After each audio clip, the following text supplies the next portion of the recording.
Hello, hi, and welcome. Uh, Not all of that. Thank you. Excuse me. So this is going to be for Funsingtons. We're going full Neptune. FOOL Neptune. Um, and no matter what comes out, we're going to turn it into something bright. Right? Everything is going to be bright. So that's why I'm saying we're going full FOOL Neptune. Hey, Miss Vernell. I don't know what's happening. I'm gonna do the major minor chord like I usually do. I guess I'm running through the zodiacs. Going full Neptune no matter what comes out. We're looking at the brighter side. Let's see how hard this. So today is extremely experimental. Extremely take it as it resonates. Like I said, titled for Funsingtons. How are you doing today, Miss Vernell? Did I ask you that? I don't think I did. How you doing today, Miss Vernell? And we'll see. So I'm gonna give these a shuffle up, and I'm just gonna pull off the top. I'll do the top and the bottom. And when these feel right, I'll set them down. I literally just came on, Miss Vernell. I've been live for 1 minute and 25 seconds. You caught me early today. I mean early. Well, you caught me on time today.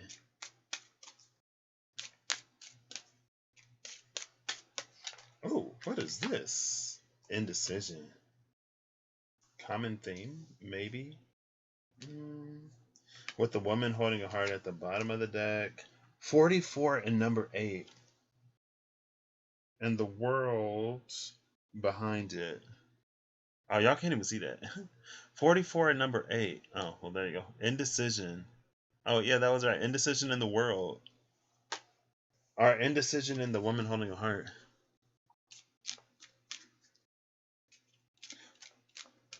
Okay.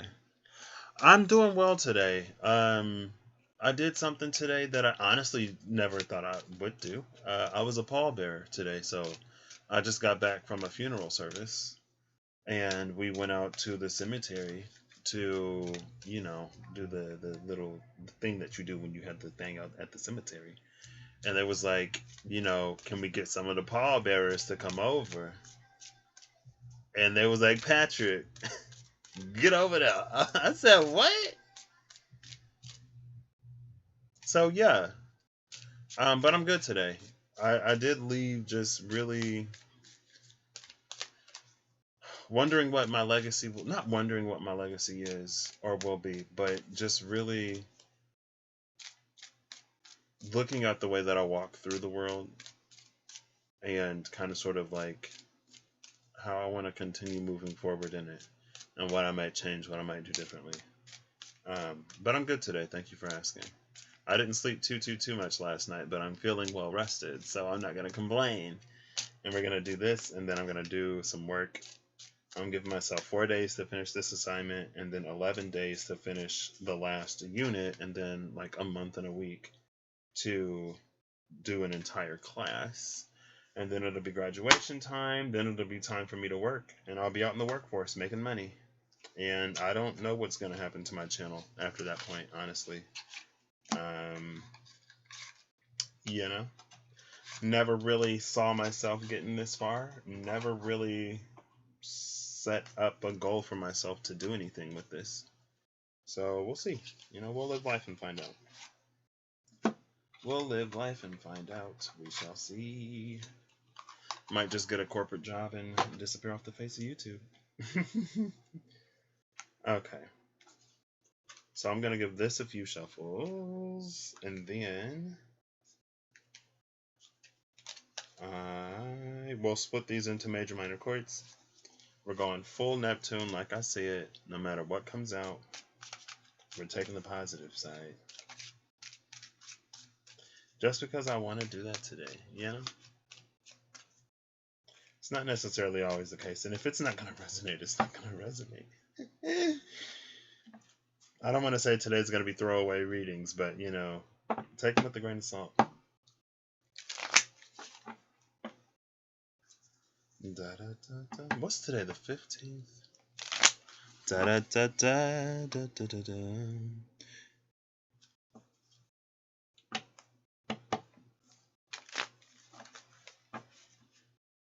Yep, exactly. And like, I don't know, I'm not necessarily concerned with like what I leave behind. What I leave behind. It's more just like the way I live my life and how I show up, right? I just want to be remembered well. Like, he was a decent person and he was nice, right? If people can say that I was a decent person and I was nice by the end of the day, I'm good with that. That's all I need.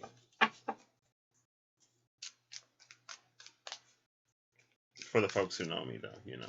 I guess strangers should be able to say that too, but. Ooh, what's that? The Hierophant. That's interesting. Okay. Well, this is a little message for Taurus. So, for the Hierophant, for Taurus, y'all get a special little message because the Hierophant popped out. You have the Hangman, also Pisces, and the Queen of Swords. Hold up. That's not how I do this. Okay. So, the message is actually for Libra because it's the Queen of Swords. I forgot how I do this. This is a little bonus message for Libra. And you have the Hangman and the Hierophant. Piscean energy, Taurian energy. I feel like with the bottom of the deck being the Three of Pentacles, it's time for Libran energy to get a little bit more into its feminine side with this Taurian energy. And to also not be afraid to dream bigger. And it's Libra's birthday season, right? It's still Libra season, so I'll give it up to Libra.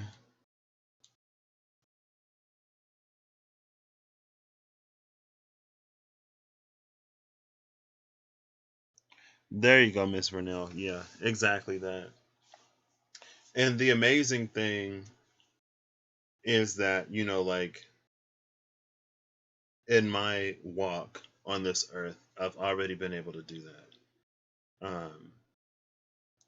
So I'm really grateful for that. But, just to make sure I stay on the path. So for Libra, it's like step into your feminine side, buckle down, / get clear on what it is that you really need to do. I feel like it's time for Libra to also establish healthier boundaries and to not be afraid to dream a little bit or something. I don't know. Let's just get into this, shall we? Oh, I want to put these back. I'll put these back in the middle, and then we'll see. And then we'll see where we are. Where are we? Where am I? Who am I? Who are you? Oh, snap. My mama's back already? They wasn't over there long. Okay. She gonna be like, you back there on live, not doing your homework. I'm like, hey, listen. Why am I doing it this way? Okay. Ooh, the Two of Cups, the Queen of Wands. So we're doing major, minor chords.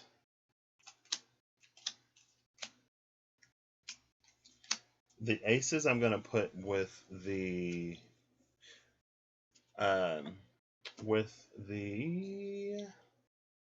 minors today. Actually, so the pages are going to go in the minors. The aces are going to go in the majors because I'm not doing elements today. That's not going to happen, unfortunately.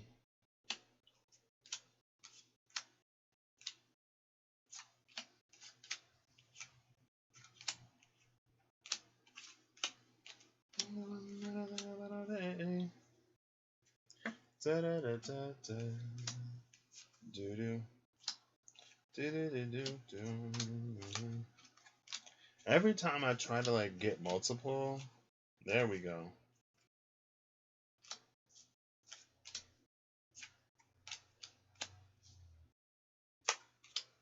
That's all the pages, I believe.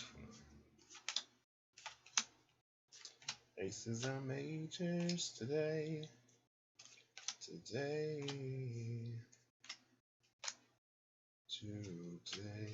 There's the Fool. There's the Fool. Let's see what we get. Let's see what we get. Let's see what's here. Let's see what's hot. The King of Swords is like the only sad looking, or one of the only sad looking dudes in this deck. Like, look at his eyes. He's like, oh, woe is me. It's hard being smart. To have a brain is to suffer in this world. I'm just playing. Hold up. How did I do that last time? I don't know. Almost there. Okay.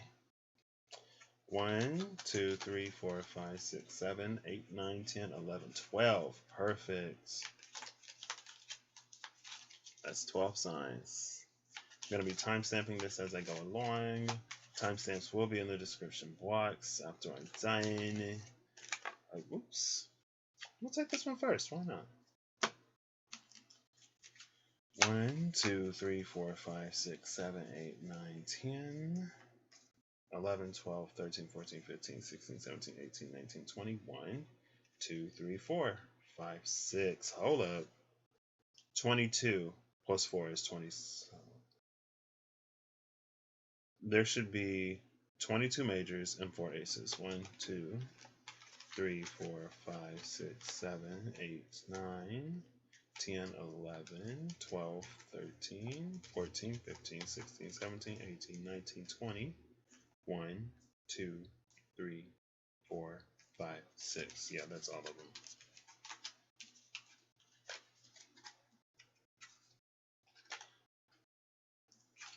And then the rest of the cards are minors. What was that? Do I gotta count these again? Come on, I just counted these. Please don't do this to me. 1, 2, 3, 4, 5, 6, 7, 8, 9, 10, 11, 12, 13, 14, 15, 16, 17, 18, 19, 20. 1, 2, 3, 4, 5. Oh my gosh. Who is this troublemaker? This troublemaker is going to go with the card that came out. So the Hierophant keeps wanting to pop out today. Get in y'all Bibles. Whatever, connect, however you connect to Spirit. Connect to Spirit. Right? If it's your Bible, get in your Bible. If it's something else, get in you something else. Because that Hierophant card is just, it keeps popping out.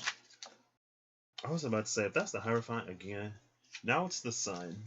So that's fixed energy between Taurus and Leo. Maybe just like, oh!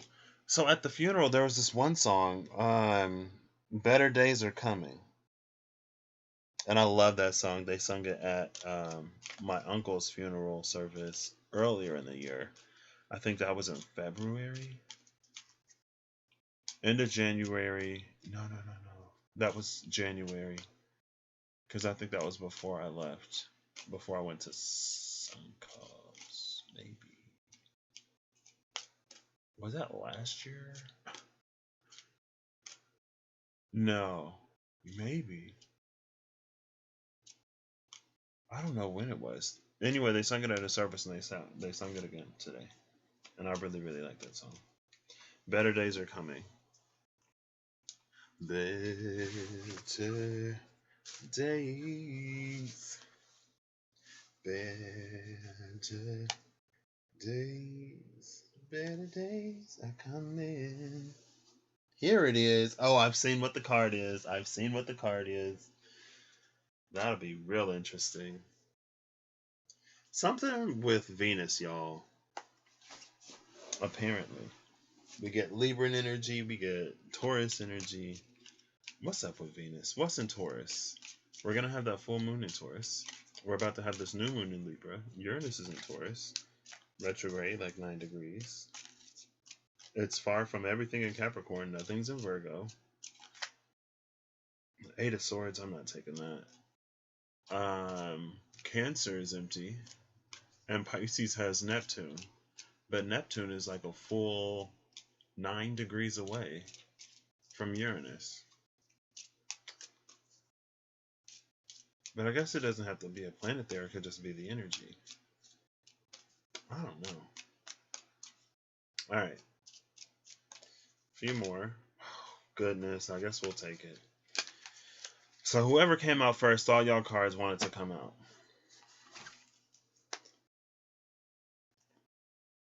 Better days. And I'm not going to order these. These are going to be in the order that they come out in, because I'm not doing it by zodiac unless I still have all the timestamps already up, and I don't believe I do. I don't. I got the tic-tac-toe timestamps up. So whatever order these come out in is going to be the order that they are listed in the description box. Again, check the description box. This is full Neptune, FOOL Neptune. We're making everything good. We're twisting it. We're putting on the rosy tinted glasses. So we're forcing things today. So don't take any of this. Or take it as it resonates. Okay? I'm a Pisces, so, you know. I feel like that gives me certain permissions, I guess. Oh, I forgot these. I gotta make room for these. Let me make sure these are in frame. Let me make sure that these are in frame. You know what I'm saying? You know what I mean? And then I'll put these down here. So, who came out first? The Knight of Swords, Gemini. This is really interesting because I know what this card is.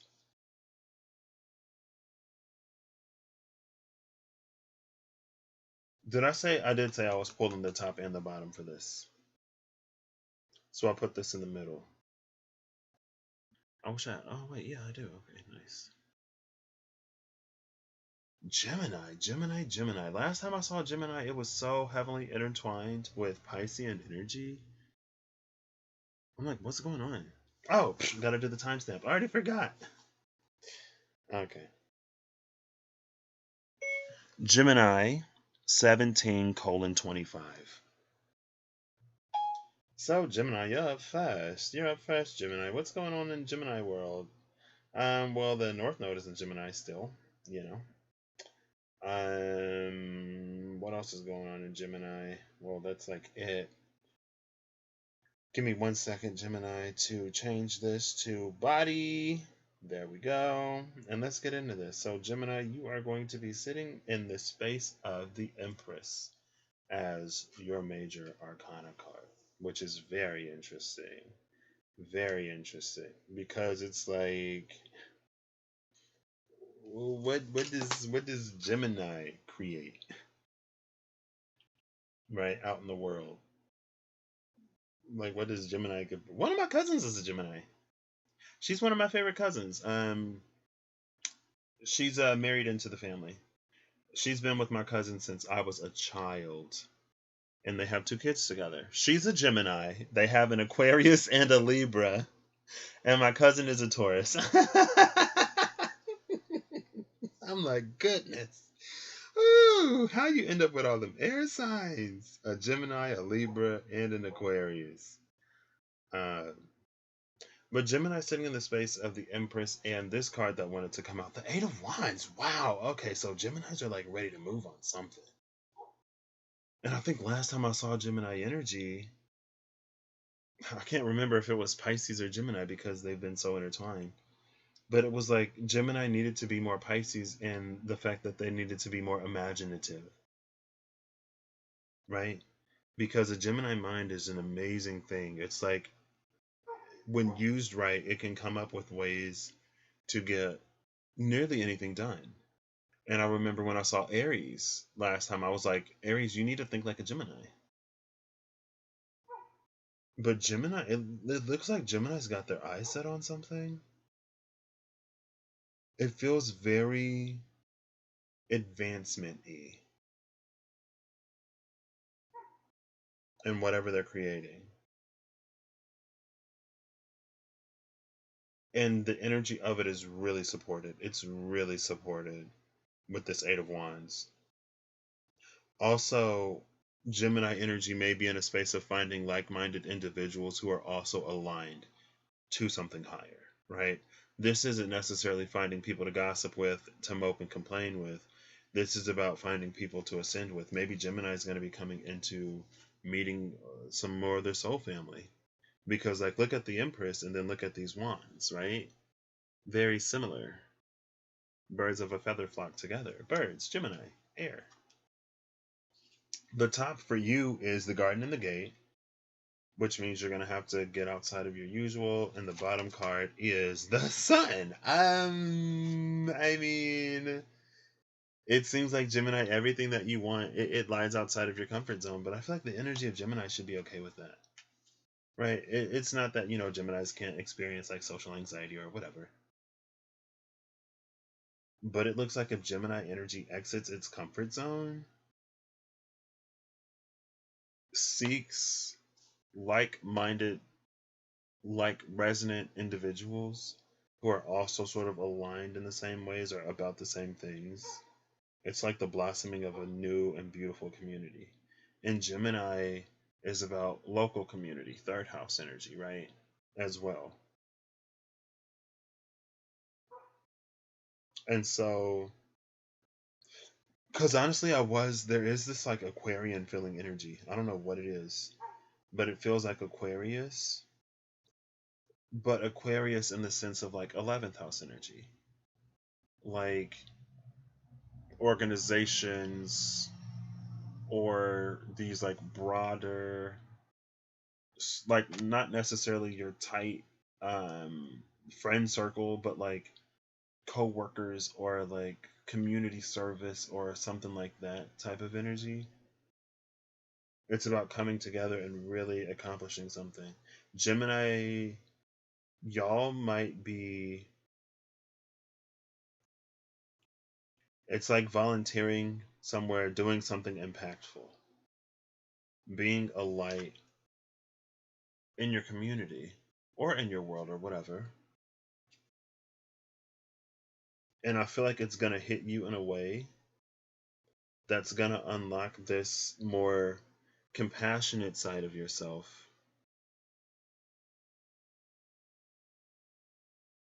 Because it feels like there's this energy of excuses or excusing or not fully accepting there's an energy of like accepting oneself to the point where it's like we don't better ourselves. And it's not that we have to change and it's not that we have to be perfect, but it's like there are certain things about ourselves that we can change for the better. Bettering ourselves, evolving, right? I don't know why. It's like, not necessarily always being a pathological liar. Like, maybe I can tell the truth sometimes. I'm sorry, Gemini. It ain't like that. But let's say that, like, you are a pathological liar, right? And then you're just like, oh, well, I'm a pathological liar. It's what I do. I lie. Didn't you know that, Dad? And it's like, well, maybe let's not do that anymore. And it's not necessarily that example. It just feels like if you exit your comfort zone, there's something on the outside that's going to open up your heart in a way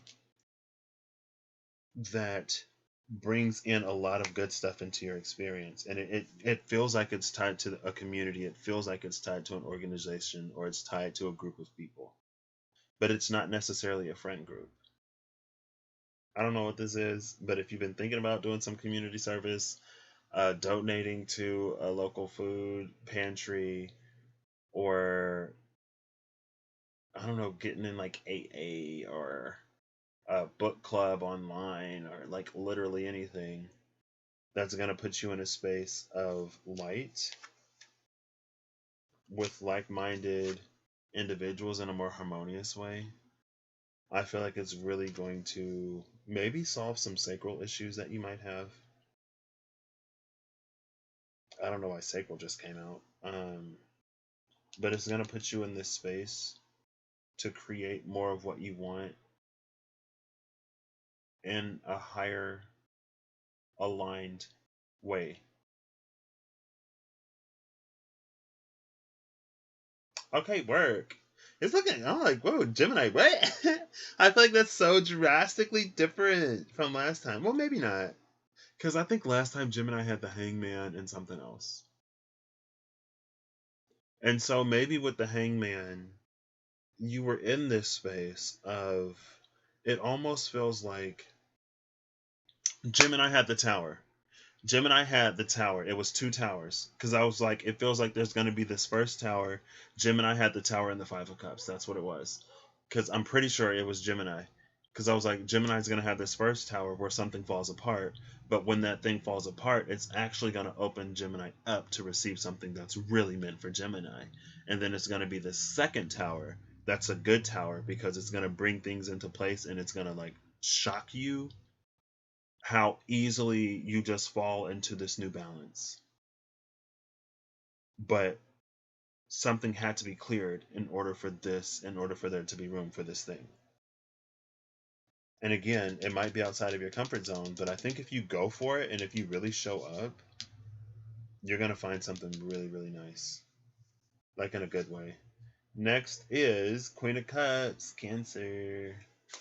Oops. Let's see what we got for the Cancers. Don't be so crabby, Cancers. Be happy. I'm kidding. 26:15. Cancer, this is y'all full FOOL Neptune reading. If anything bad comes out, we're switching it and we're making it positive because that's what I'm feeling like. I'm a Pisces, rosy tinted glasses. If it don't force it to resonate. If it does, it does. If it doesn't, it doesn't. But again, don't force it. Because I already set the intention, like no matter what you show me, I'm twisting it. Right? If it's bad, we're going to make it good. Oh, Ace of Wands. Okay. That is the potential of fire. And the Two of Pentacles, Capricorn energy, which opposes...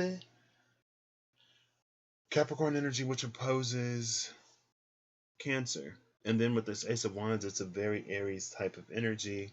It feels like Cancer is about to be cardinal. It's like Cancer is like, I'm going to show you why I'm the Chariot card, number A. And letter B, like, I'm going to show you that I'm cardinal. Even though, like, A and B are kind of the same. It's like, I'm going to show you why Cancer is the Chariot. And how Cancer is a cardinal sign. Like, I'm going to show you. And I feel like it's really going to come through in this space of making a choice and making a decision. I feel like for a while, there's been this thing kind of sort of burning inside of Cancer, but Cancer always put it on the back burner for something else. Maybe you had kids, right? And for a long time, your kids were your life, or you put your own life on hold for your children. So you could just be a mother in general, or a father in general, a parent in general. But it's like now that the kids are getting older, or now that you're getting older, it's like, well, you know, I'm ready to start doing something for me. I'm ready to put myself first, and I'm ready to live my life for me. I'm ready to discover what it is that I actually want to do because, you know, maybe you really, really wanted to be a mother or a father. You wanted to be a parent. You wanted to have kids, and you had your kids. And you're like, okay, that was nice, but like, what else is there? And this reminds me of when I saw the Mother of Swords and the Father of Swords, and I think the Fool might have been out, and I was like, the Mother of Swords. Anyway, I don't have to necessarily go all the way into that. It's just this feeling of like you needing to discover who you are outside of being a parent or outside of what you do for someone else, right? It's almost this space of you needing to find your own identity outside of one tied to somebody else, right? I am the parent of X. I am the son, daughter, child of Y. I am the friend of Z. It's like, okay, but who are you? It's time to take yourself off of the back burner. And it's time for you to really discover what it is that you want. And then we have Victory, girl. I told y'all. Cancer is like, I'm going to show y'all why I'm the Chariot energy. I'm going to show y'all. I'm like, why is Cancer the Chariot? Like, in my mind, maybe it's because water is so mutable. Because water is such a mutable element. I don't really see any of the water signs as cardinal, but I know that one of them has to be. And I guess if it has to be one of them, it for gosh darn sure isn't going to be Scorpio. And it's not really going to be Pisces either. It's not going to be Scorpio because Scorpio energy is really, it's dense. it's not going to be Pisces because Pisces is on Neptune and ain't really doing nothing. Unless we're talking about the dream world, then yeah, Pisces can be cardinal, mutable, and fixed. But in the real life, it would be Cancer. Cancer would take it. And then the bottom of the deck is rest and rejuvenation. Victory and rest and rejuvenation. I feel like before you go, though, I feel like this may be motivated by external pressure. But it's like before you go, make sure you put your motivations in check, right? Before you go do whatever it is that you're doing, make sure that you're doing it for a decent reason. And by that, I mean like you're not doing it to spite somebody else. You're not doing it out of frustration. You're not doing it out of anger. Boredom is okay, but maybe not boredom. Because again, it's like the energy that you approach this situation with that chariot energy, it's gonna take off, right? And once sparked, I feel like it's gonna be something that you don't really want to contain. Because I feel like you're really gonna enjoy whatever it is. And once you start this, you might be like, you know what? I don't know if I want to go back to my old life. I honestly don't know. Okay, Miss Vernell. It's like Cancer's like it's like I honestly don't know. I don't know.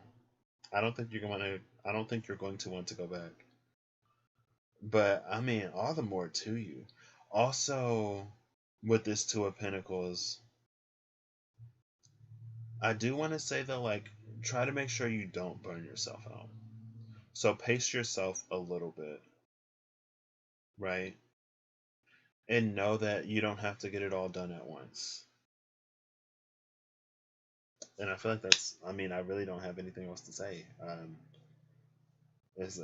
mean, this feels like this is so positive so far. Like Gemini was lit, Cancer is lit.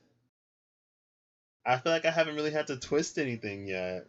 Maybe because Neptune is in retrograde. Neptune's just like, oh, like these dreams that y'all have stockpiled up. I mean, like, girl, I left the doorway wide open. You just have to do something to claim it. Next, we have Pisces. Oh, Virgo, Knight of Pentacles. That's the opposite of Pisces. I was just hoping for Pisces for some reason. I don't know. Maybe Pisces will be next. Virgo, where y'all at? Come on, Virgo. Give me something good. I need something good from the Virgos. Please, please. Virgo, 32:50. All right, Virgo. Virgo? What's a Virgo? Virgo, Ergo, Berg, Bethy. What's Bethy? Virgo, 3250. Virgo, this is y'all full FOOL Neptune reading. If it resonate, it resonate. Please don't try too hard because if anything negative or bad comes out, I'm twisting it into something positive. And I already set the intention before I did this, so it's going to align accordingly. Or not. Oh, wow. And then there's the Chariot. Okay. And we just had Cancer. Virgo and Cancer sextile, don't they? With the Five of Wands, though. Okay. So this feels like Virgo is ready to move. Virgo is about to be Taurus. Because they're ready to move. Virgo's ready to move. I love this energy. I love this today. Okay, alright. The only thing is, though, like, Virgo doesn't know where they're going. And honestly, it feels like there's this energy of Virgo trying to loosen the reins and Virgo trying to be more in the moment, trying to be more flexible, which might be a brand new energy for Virgo. I feel like Virgo may be feeling that they're on to something, or Virgo may be feeling this subconscious pull to something. If you're feeling pulled to something, follow it. That's your Piscean opposite trying to give you a little bit of a hint. And you don't have to know everything about where it is that you're going. You really don't. But you also don't have to completely neglect who you are. So there are some things that you can plan, some things to ease your transition, and then there are other ways where you need to be open. So let's say for whatever reason you're feeling pulled to book Airbnb in Washington. Is Washington on fire? I don't know. Maybe DC. Is Washington DC on fire? I don't know. Anywhere. It doesn't matter where. And you're like, I don't know why. Like, I don't know if they're even doing Airbnb. I got this, I got that. Maybe it's like you're feeling called to look at certain jobs, to look at school, to do something that maybe you would have never considered doing before. And it feels like you're actually in this space to give it a chance. Like, you're like, why not? And I love that energy. But it does feel like there are some things that you can still plan. When I move, you move just like that. Like, if you're gonna go somewhere new, you have to have somewhere to stay, right?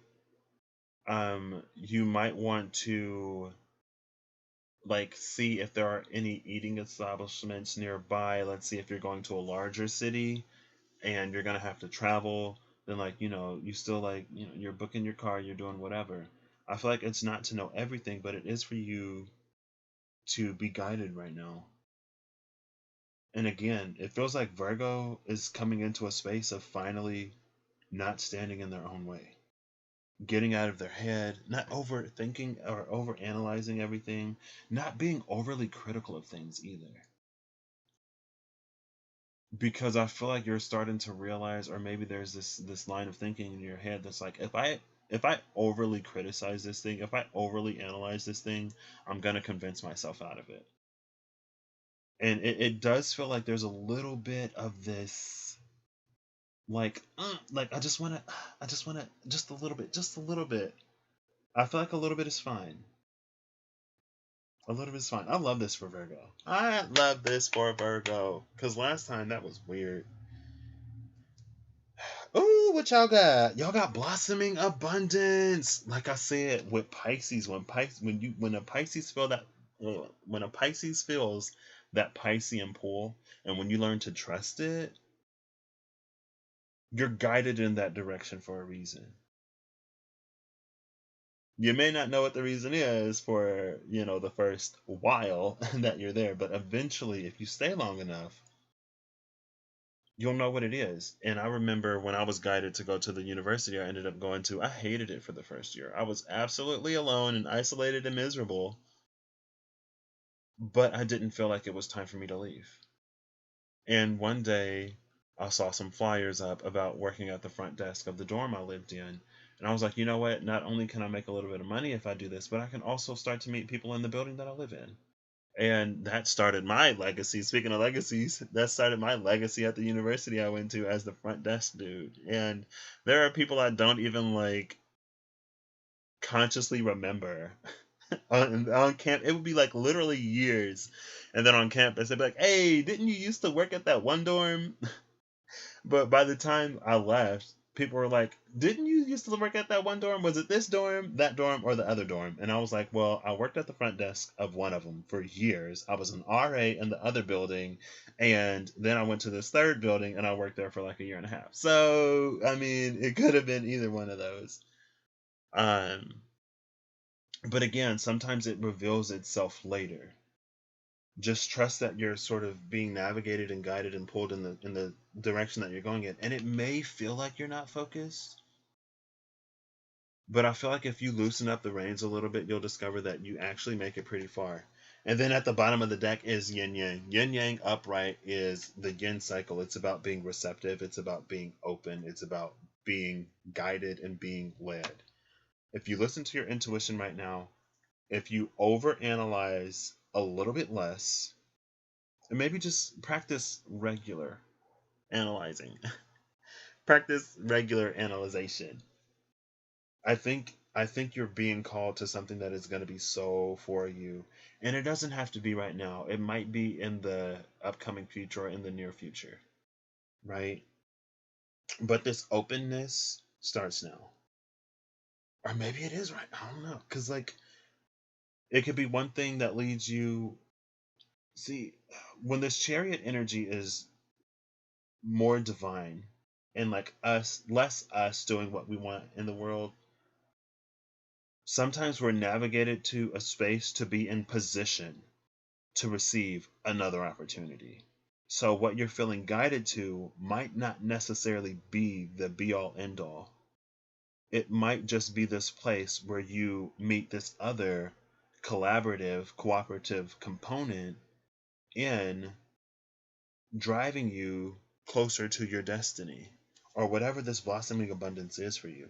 And I feel like that's one of the reasons why it's important for you to not overanalyze or come into the situation with too many expectations.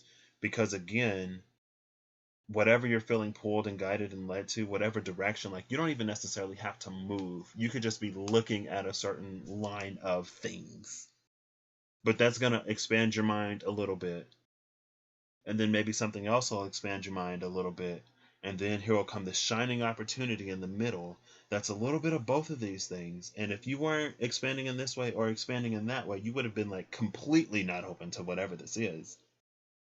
But with a little bit of expansion and a little bit of ease, I feel like it's going to lead you eventually somewhere that you really, really like. So all the best, Virgo. Learn to know the voice of your intuition and continue to practice discernment. That's what I got.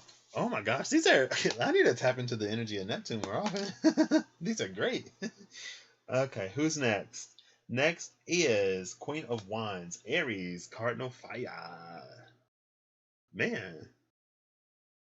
So we went from that Ace of Wands, Aries energy with the Cancer card to the Chariot for Virgo to now the Aries is coming out.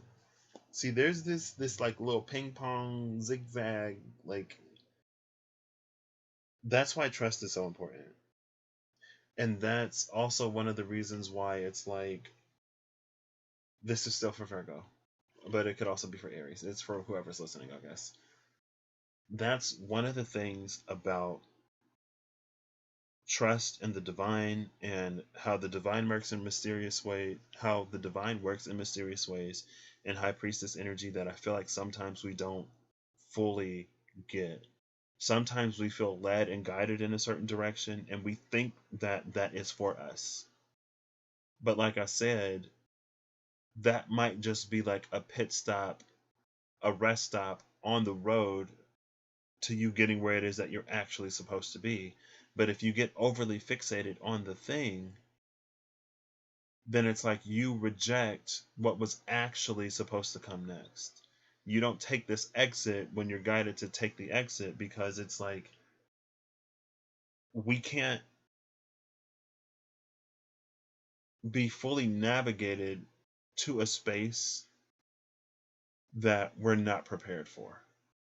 And so in order to prepare us for those spaces or to get us closer to these unknown spaces, sometimes we take these baby steps, right? Navigate it here, navigate it there, navigate it there. And then we're expanding along the way every time. So then when we end up closer to the end, I feel like there is a little bit of this Aksunare energy for Virgo. Aksunare is a blinding, brilliant dawn. It's the sun rising in a space that maybe you would have had a dark night before. And when the sun rises in this space, it's almost like it triggers you in the same way that a dark night will. So you'll kind of shrink back a little bit. But if you stick with it, you'll notice and realize that this may be a space that you've been prepared for. And that you're ready to actually move forward with this. I don't know what that is, Virgo. Again, take these as they resonate. I don't claim to be no kind of psychic or nothing. But so far, all of these feel amazing.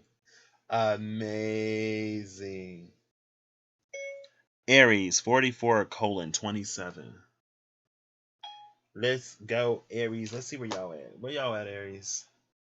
Aries is with the Fool. Okay, come through Uranus. Come through air energy. Come through Aquarius, I guess. And I guess people also say that Aries is the Fool. I can see that because, the Fool is the first.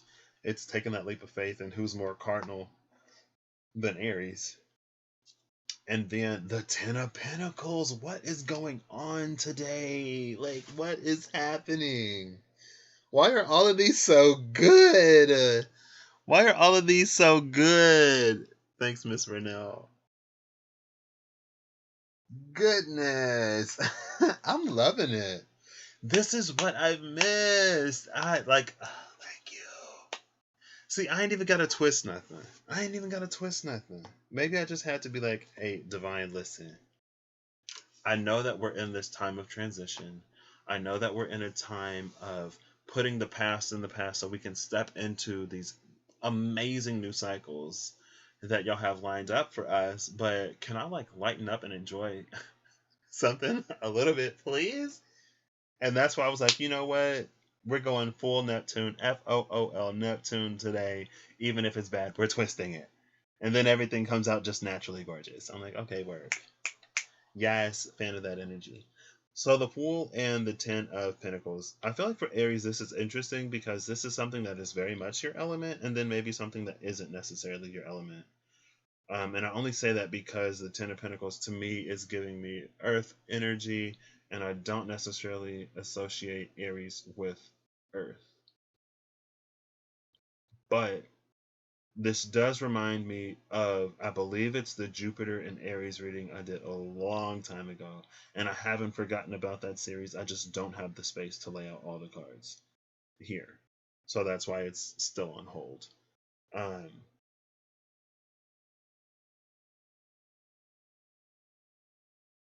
Because to me, it's like the Ten of Pentacles is the payout of some kind of investment. But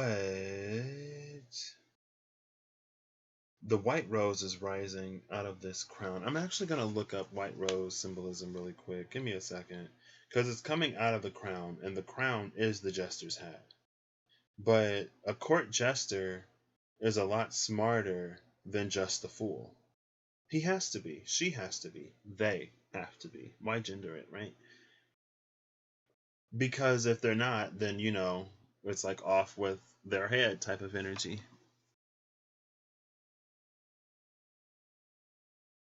But the earth puts out the fire and calms our nerve.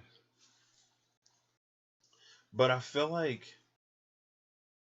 this is a hearth energy. And that's why it's Virgo mutable. I mean, it's the Ten of Pentacles because it's the Ten of Pentacles. So what the hearth is, it's like a fireplace. It's a place for the fire to burn. And it also controls the fire so that it doesn't burn anything that it shouldn't. One second. White rose. White rose meaning. White roses come with a variety of meanings, including purity, innocence, grace, and humility. Y'all hear that, Aries? Humility. Grace.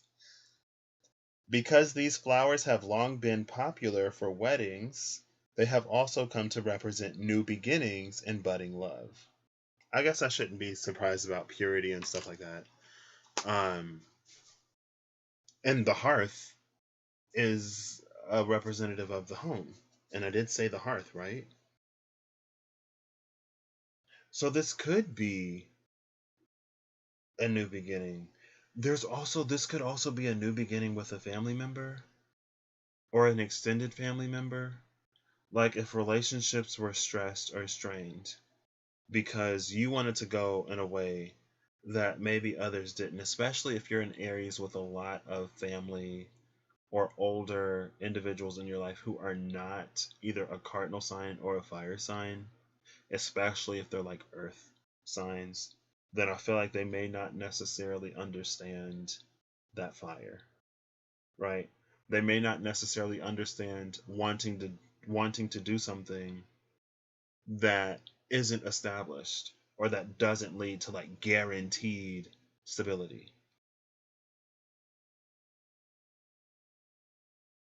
But I feel like if you do, again, in the long run, it's going to work out for you. I would say set lots of small goals to reach and attain a larger goal. And for some of those goals, I would also say networking would help. networking, and also, if you can, practice. This is going to be so weird. I don't know if this is a thing that people do, but if you have any friends or buddies, ask them if you can borrow them for a second. And maybe try to do something like Taboo is the game. But it's like where you try to describe something without using words that give it away. Because I feel like it would benefit you to know how to communicate your vision to other people so that they A, get it, and that they B, can get behind it. And so that eventually at the end of the day, C, if you entrust them with your vision, what you get back will be your vision. I feel like there's also a need to better your communication skills. There's kind of sort of a lot here, a little bit.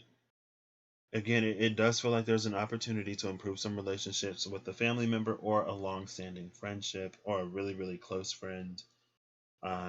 Maybe differences of opinion when it comes to how to live your life or what you're doing with your life or the direction that you're going in. Also, like I said, practice communication because I feel like it may be important for you to know how to communicate an idea. This Ten of Pentacles, it's giving me Tree of Life vibes, but Tiferet has moved up to the space of Dayat, and Malkuth has moved up to the space of whoever is above Malkuth. I can't remember.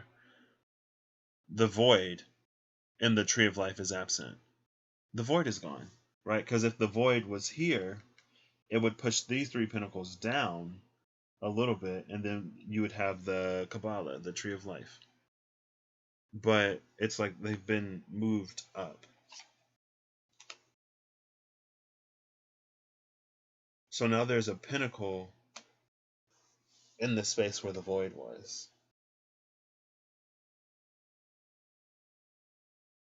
And if this is about family, then that's kind of deep.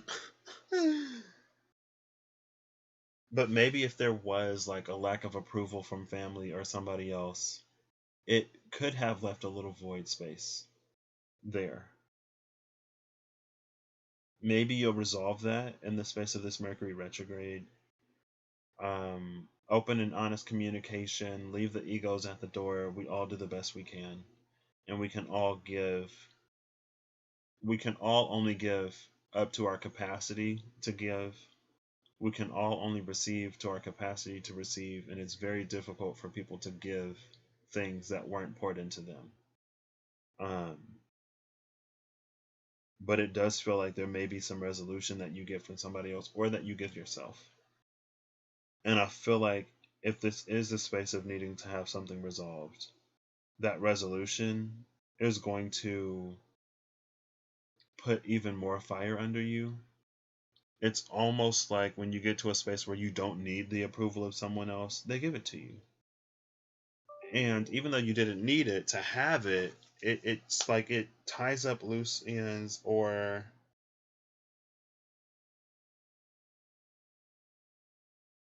one second, this is an email that I need to look at really quickly. Shout out to Allison. Girl, what? I gotta go all the way to the bottom. Okay.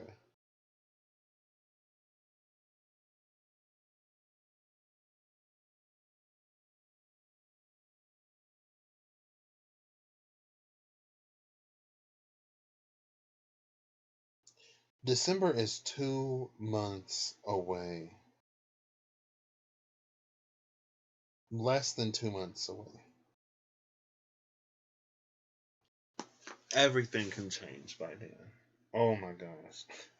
I was so stressed yesterday and freaking out because I'm like, oh, that's so soon. It's that Oxenade energy. I'm like, the night was so dark in this space, and for the sun to be rising in this space, it's not that I'm fighting myself, but I have to be so conscious of not sabotaging this opportunity. Because it's like I'm no longer dealing with the things I was dealing with in the past. I filled my own voids, right? Talking about voids. So I guess Aries, you get this. I filled my own voids in this area. And since that void is full, it's like it changes the polarity of that space. It changes from a black hole to a white hole. It reminds me of, I think it's the 9 of Hearts. I don't remember. I wonder if the card would come out if I went to pull it. A blip of light at the heart of a black hole type of energy. That's that Akusunare. It's the sun coming up in a space where there was only darkness before. And when we're exposed to that much light, there's this natural reaction to sort of recoil from it, right? Because we haven't adjusted to this light in the space of this darkness. It's like, when you're a kid and they flip on the lights real quick after a movie, and everyone in class is like, oh, my eyes. It's almost that kind of energy. And again, it might impact us like a dark night with that initial response. But if you ground yourself, and I haven't even pulled the energy oracle cards yet, if you ground yourself in it, you'll realize that you're ready now. The void is full and filled. The void is filled, and you can move forward unburdened. I feel like this is the fool after the world. I feel like there's major karmic completion here. That again may have been related to familial issues, or just these things that you've been carrying around for a long time. And I know this is the 9 of Pentacles and not the 9 of Wands, or the 10 of Pentacles and not the 10 of Wands. But Pentacles are also dense. I mean, they're kind of sort of the densest element, right? You got Cups, which is water. You got air, and then you got fire. Now, fire will burn you, but it's not necessarily heavy, right? What's the weight of fire? How much does fire weigh? Does fire weigh anything? That's a question to ask Google. How much does fire weigh? But this is Earth. Something is going to be rebuilt from the ashes. There's this Phoenix energy, Phoenix rising energy as well. Because Earth, through the fire, leaves ash. But from the ash, something new arises, this white rose. It's almost like there was this seed that survived the fire. And now it's like it's shifting. I feel like Aries is going to be energized in a way that they haven't been before. And again, the filling of this void, it's going to just strengthen your motivation in this area that I feel like you're already approaching. You have second chakra Archangel Ariel, and the door to romance. Door to romance was at the bottom of the deck. Archangel Ariel was at the top of the deck. Yeah. I mean, I got sacral vibes for, I think that was Cancer. But here's the second chakra for you. And again, if whatever this family trauma is sort of feeling like, I feel like in the resolution of that, and maybe that's also the 10 of Pentacles energy, because the white rose can symbolize marriage. 10 of Pentacles is one of the cards that is the happily ever after. But the 10 of Pentacles happily ever after is a generation removed. Now you're the grandparent, right? Instead of at the 10 of Cups, it's like your generation and your kids. 10 of Pentacles, it's a generation removed. Whatever you're establishing and building, I feel like it's going to last. I mean, it's the 10 of Pentacles. It's kind of sort of more than we can spend in one lifetime. Kind of sort of that energy. And so I feel like you might also get into like philanthropy, or you might want to look at your impact on the world. These are like some of these are very like, and maybe that's partly related to the space that I'm in right now because of, where I was earlier today, a few hours ago. But I feel like it's going to open you up in a way that allows for you to be intimate. And again, I feel like it's going back to that hearth energy. Maybe you were like extra brash or fiery in a very defensive way. And so you kind of burned or singed anybody who would get too close.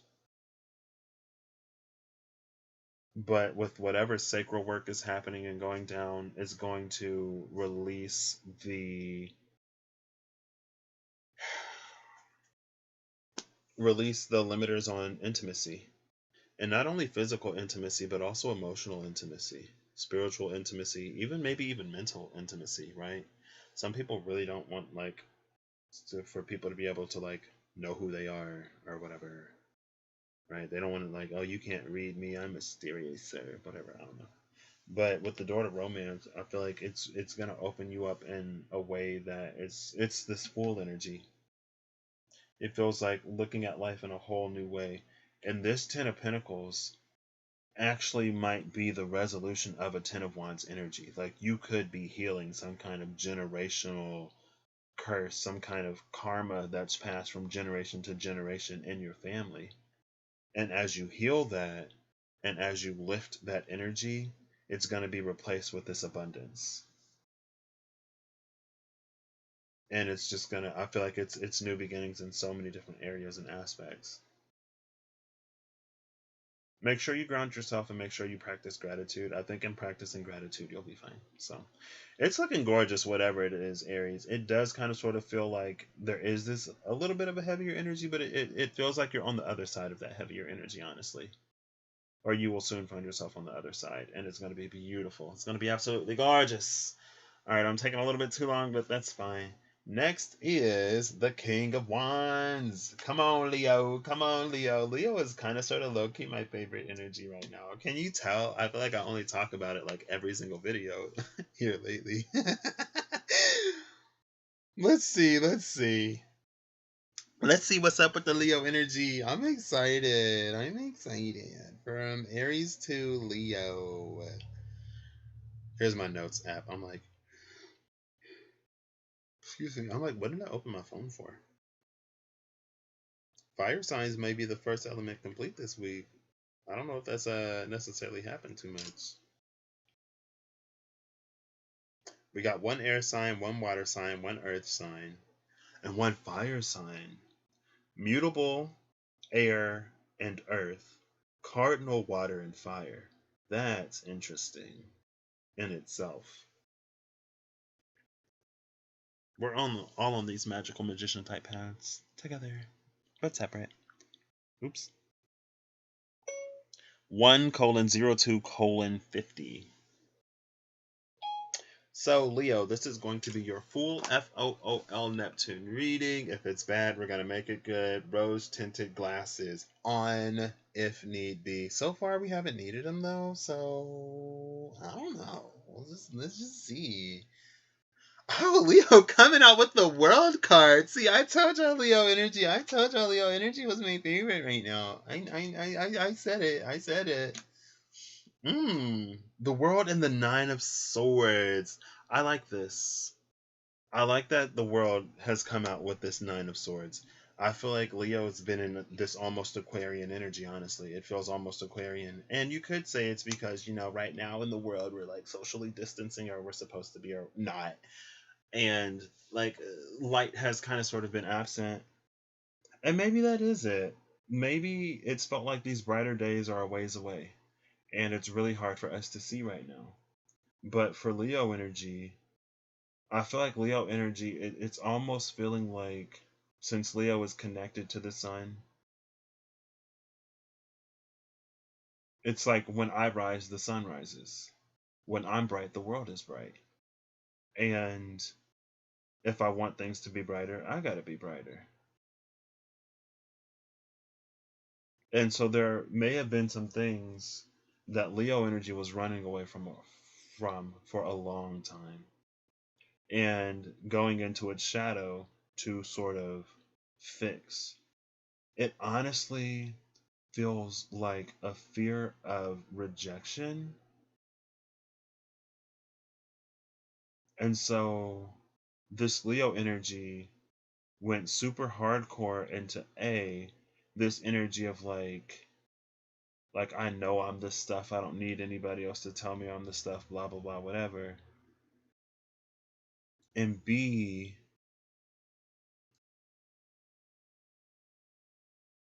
it's like partly like I don't care what anyone thinks,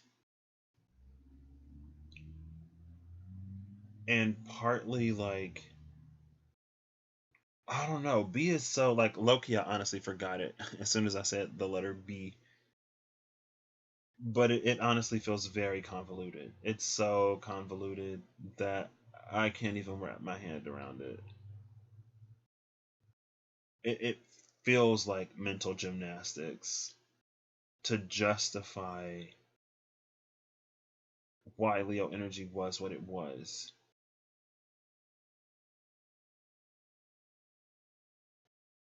And again, it feels like a fear of not being accepted, or it feels like that was the root.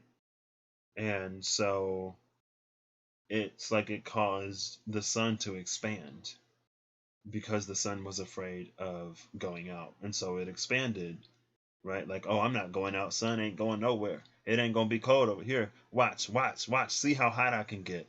But then when you got that hot, you started burning things. You started singeing things. Retrograde, aren't we in opposing signs energy, yes or no? What do you mean, Miss Vernell? What do you mean opposing signs energy? Well, Mars is retrograde in Aries right now, and the Sun is direct in Libra. So the Sun is opposing Mars, if that's what you're asking. But I'm not sure. I'm not sure what you're asking.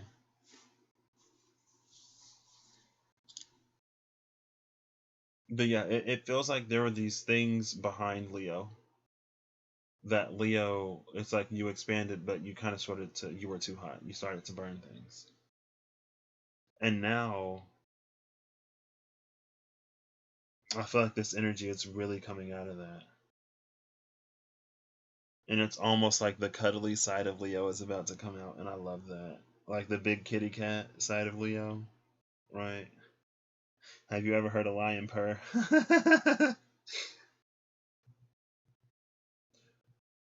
And it feels like it's not easy though, right? This one is it's a little down. It's starting a little down, but it's higher on the back end. So we ain't got to do a full twist on this because I feel like this is it's being put to bed. Um, maybe by Christmas. I don't know. I see this wreath here. Um, but yeah, it feels like Leo energy. It's coming into the space of acknowledging that maybe some of what it was doing was a trauma response or overly compensating for some kind of lack of self validation, a fear of being rejected, anything like that. And again, like the Aquarian energy, it's like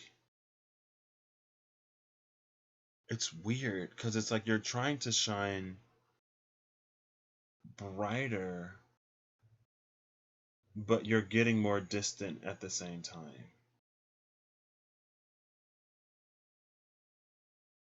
Hmm. It feels like the energy of what happens when Leo energy gets lost in the character that they play. And it's not necessarily always a character. It's just who they are, right? They have that that outside persona, the sun. But I feel like there are other like Leos are people, and people aren't like stars. Like we're not light all the time. And there could also be this tendency to kind of sort of reject or downplay the darker sides, right? Because it's like, who likes a party pooper? No one likes a party pooper. I'm the life of the party. I carry the entire vibe of the party. It honestly kind of sort of feels like there's a lot of stuff here. Let's just get into the energy oracle. Okay, so you have the Angel of Love and Archangel Camuel, third chakra, solar plexus chakra for the Leos, and the Angel of Love. This is interesting. I feel like, Leo, it is time for you to really explore that more sensitive side of yourself. and to not be so afraid or concerned, honestly, with how it's going to be received by people. Like, you can be the king of the jungle and not, like, be aggressive all the time, right? Like, I feel like there's this certain view of you. It's like you like people to view you a certain way, and you do a lot of things to maintain that image. But it's like, when things are falling apart behind the scenes, it gets harder and harder to uphold it. And I feel like if you loosen up a little bit, if you lighten up, it feels like you'll feel that validation. And again, like, you don't need it from anyone outside of yourself. One second. The opposing signs are the opposite of each other. Can we be picking up that energy of each other? Yes or no?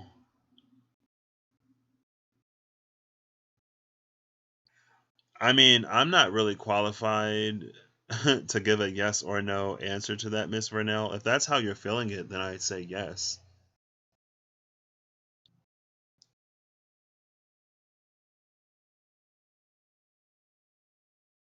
Because it's like the sun never goes retrograde and the moon never goes retrograde.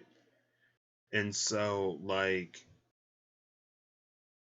and just like a broader, like, are we all feeling like we're in the opposite energy of our sign? Like, since the sun and the moon never go retrograde, like, astrologically, from my point of view, I wouldn't be like, yeah, but like, let's say you have a strong energy in like Aries or something, and Mars is retrograde in Aries right now, or if you're just like a Mars dominant type of person, and if Mars being retrograde puts you more in a Libran energy, since that's the opposite sign, then maybe.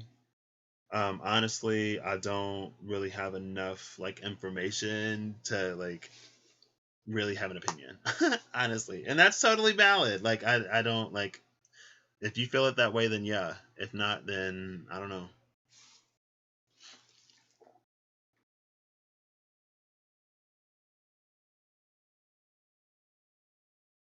And it may just be, I mean, it could honestly be a season of integrating your opposite energy as we move forward.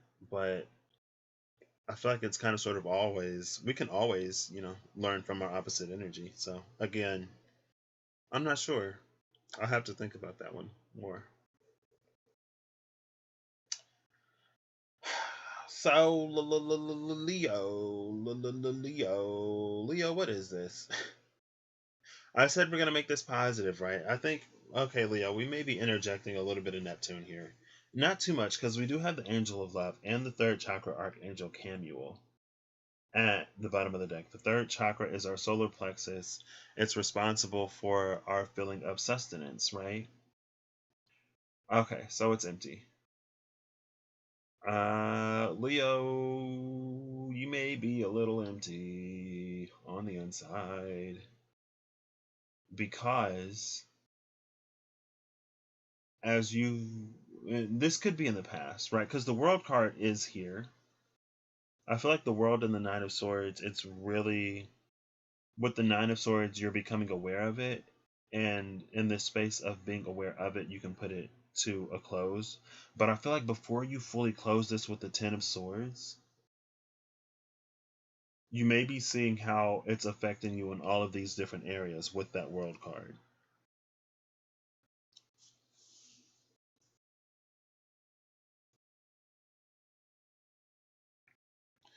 And opposing signs are twins because they're rotating on top of each other. Yeah, I have no clue about that one, Miss Vernell. I have no clue. I know that they say they call opposing signs sister signs, I believe. But again, my knowledge on astrology is fairly limited. I don't really dig too deep into like the traditional stuff, honestly. I find less of a desire to, I guess. But yeah, I don't know. But yeah, it looks like Leo energy. You're like kind of sort of seeing how these things are affecting you in so many different areas. And while you're doing that, I feel like you're kind of sort of realizing how empty a lot of stuff is. Like if you're doing something just for performance's sake, if you're doing something just to maintain an image, there's no substance in it. And I think that's why Archangel Camuel is here at the bottom of the deck with the Angel of Love at the top of the deck. This might be a whole lot of self-loving that Leo is coming into and that Leo needs to do. Self-love, self-acceptance, validating yourself. And again, I feel like Leo is such an interesting energy because it is solar. It's an energy that thrives in the space of community. And so it's like you don't even necessarily have to need somebody else's approval or whatever. But part of that, like, it's communal, right? Suns have solar systems. So I feel like you're coming to the end of it. I feel like as you begin to see how it's affecting you and all of the different ways it's affecting you, you can begin to make changes to be a little bit more authentic to your true self. Honestly. Oof. Man, I don't even know. Oh, that my intention was full Neptune, but ooh, I don't know, Leo. This one. But you know what? When the sun gets it right, the solar system falls into place. Right? And the angel of love is here.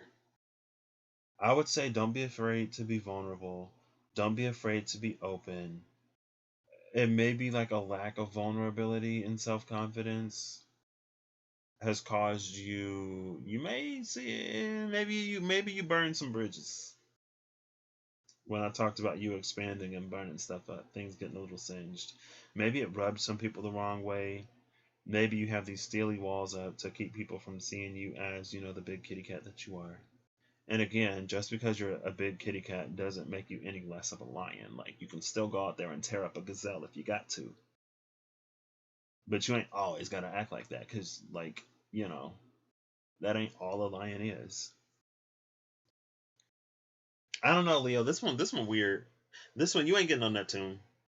You's too bright. Leo's the only one that don't get no Neptune because Leo is the sun. It's too bright. Neptune is too far. You won't get no Neptune, Leo. You get it straight. But again, honestly, it feels like you're wrapping up some major cycles. And as you're doing this, it's going to put you in a place of standing in your true authentic power. And it's going to open you up to love. And I'm pretty sure Leos are about love. So I don't know. We'll see. Moving forward, we got this Queen of Swords, Libra. Well, there's the opposition, Miss Renew. Talking about Aries, and out comes Libra. Look at that. Look at that. Libra, 1:18:18. I'll give y'all the balance, Libra. I'll give y'all the justice. Happy last few days of y'all's birth season. Has it been nice? Has it been good? How's it been treating you? It seems like interesting times we're in. Mercury's in retrograde right now. Pluto went direct. Saturn went direct. But it's cool. Let's see. I want to start with y'all's energy oracle cards, actually. And then we'll move up to these. So you have, who is this? 7th chakra archangel Uriel. Uriel. Man, this is lit. And then the magician in the mirror. This is really interesting, Libra.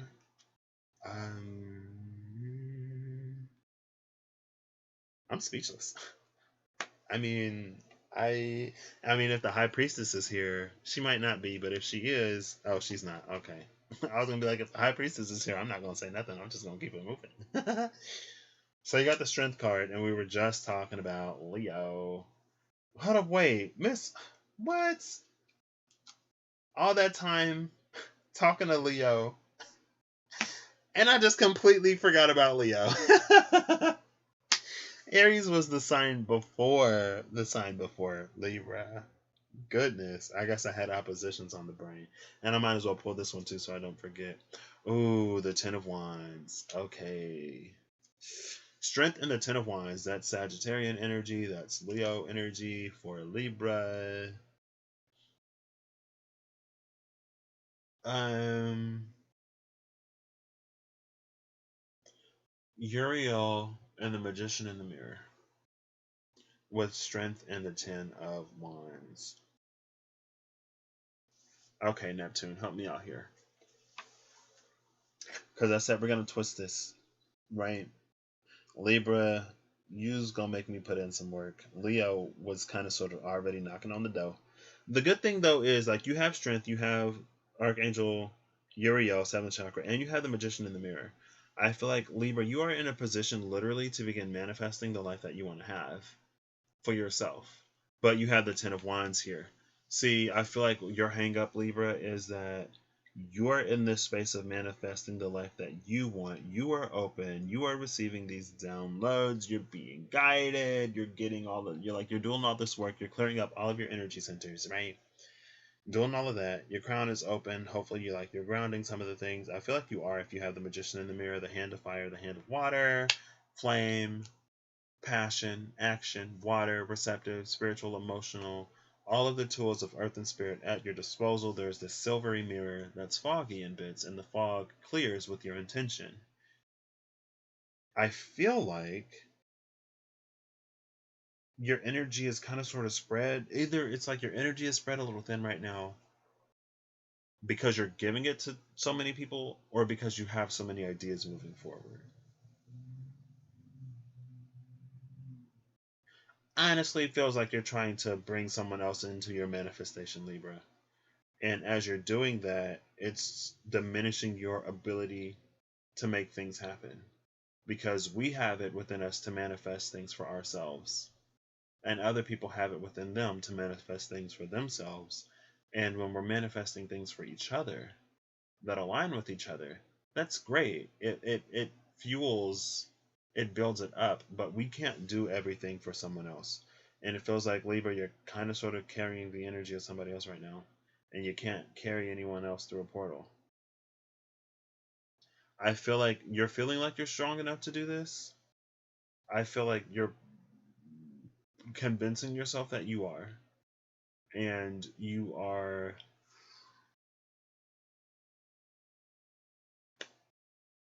Libra, right? So you're not necessarily just going to leave somebody out there, especially if you have something established with them.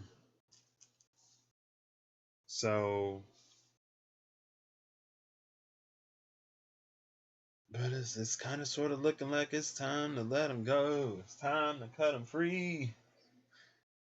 Because this Ten of Wands, it's dragging you down. And I feel like with this, like anything that I could tell you, Libra, you'd probably already know. So if anything that I say is brand new or something that you haven't been thinking about, Libra, this is not for you. It's not for you. Because Archangel Uriel is telling me, like, with the space of the crown and the space of downloads, anything you're looking for is confirmation. And how many different ways are you going to need it to be confirmed to do something? Right? Like, well, this person is kinda, that person is kinda. And honestly, this energy could go either way, right? Because let's say that you're being guided towards a certain direction, but you are standing in your own way, or you're trying to convince yourself otherwise. Then it falls apart.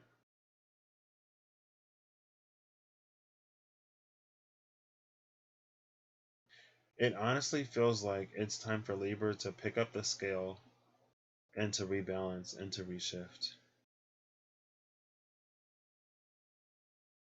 Now, if we bring some Neptune into this, we got lollipops. Lollipops are candy. Lollipops are sweet. The Lollipop Guild, Wizard of Oz. That's been a thing lately. The Munchkins, the Yellow Brick Road. The path is laid before you. You know to take it. You have the magic inside of you at the beginning of the journey, because she gets the ruby slippers literally almost as soon as she lands in Oz. And It's almost like, because her house landed on the Wicked Witch, right? So it's almost like, in some ways, the biggest of your challenges are already behind you.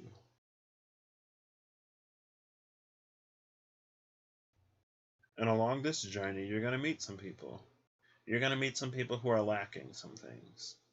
But these people who are lacking things are on a journey to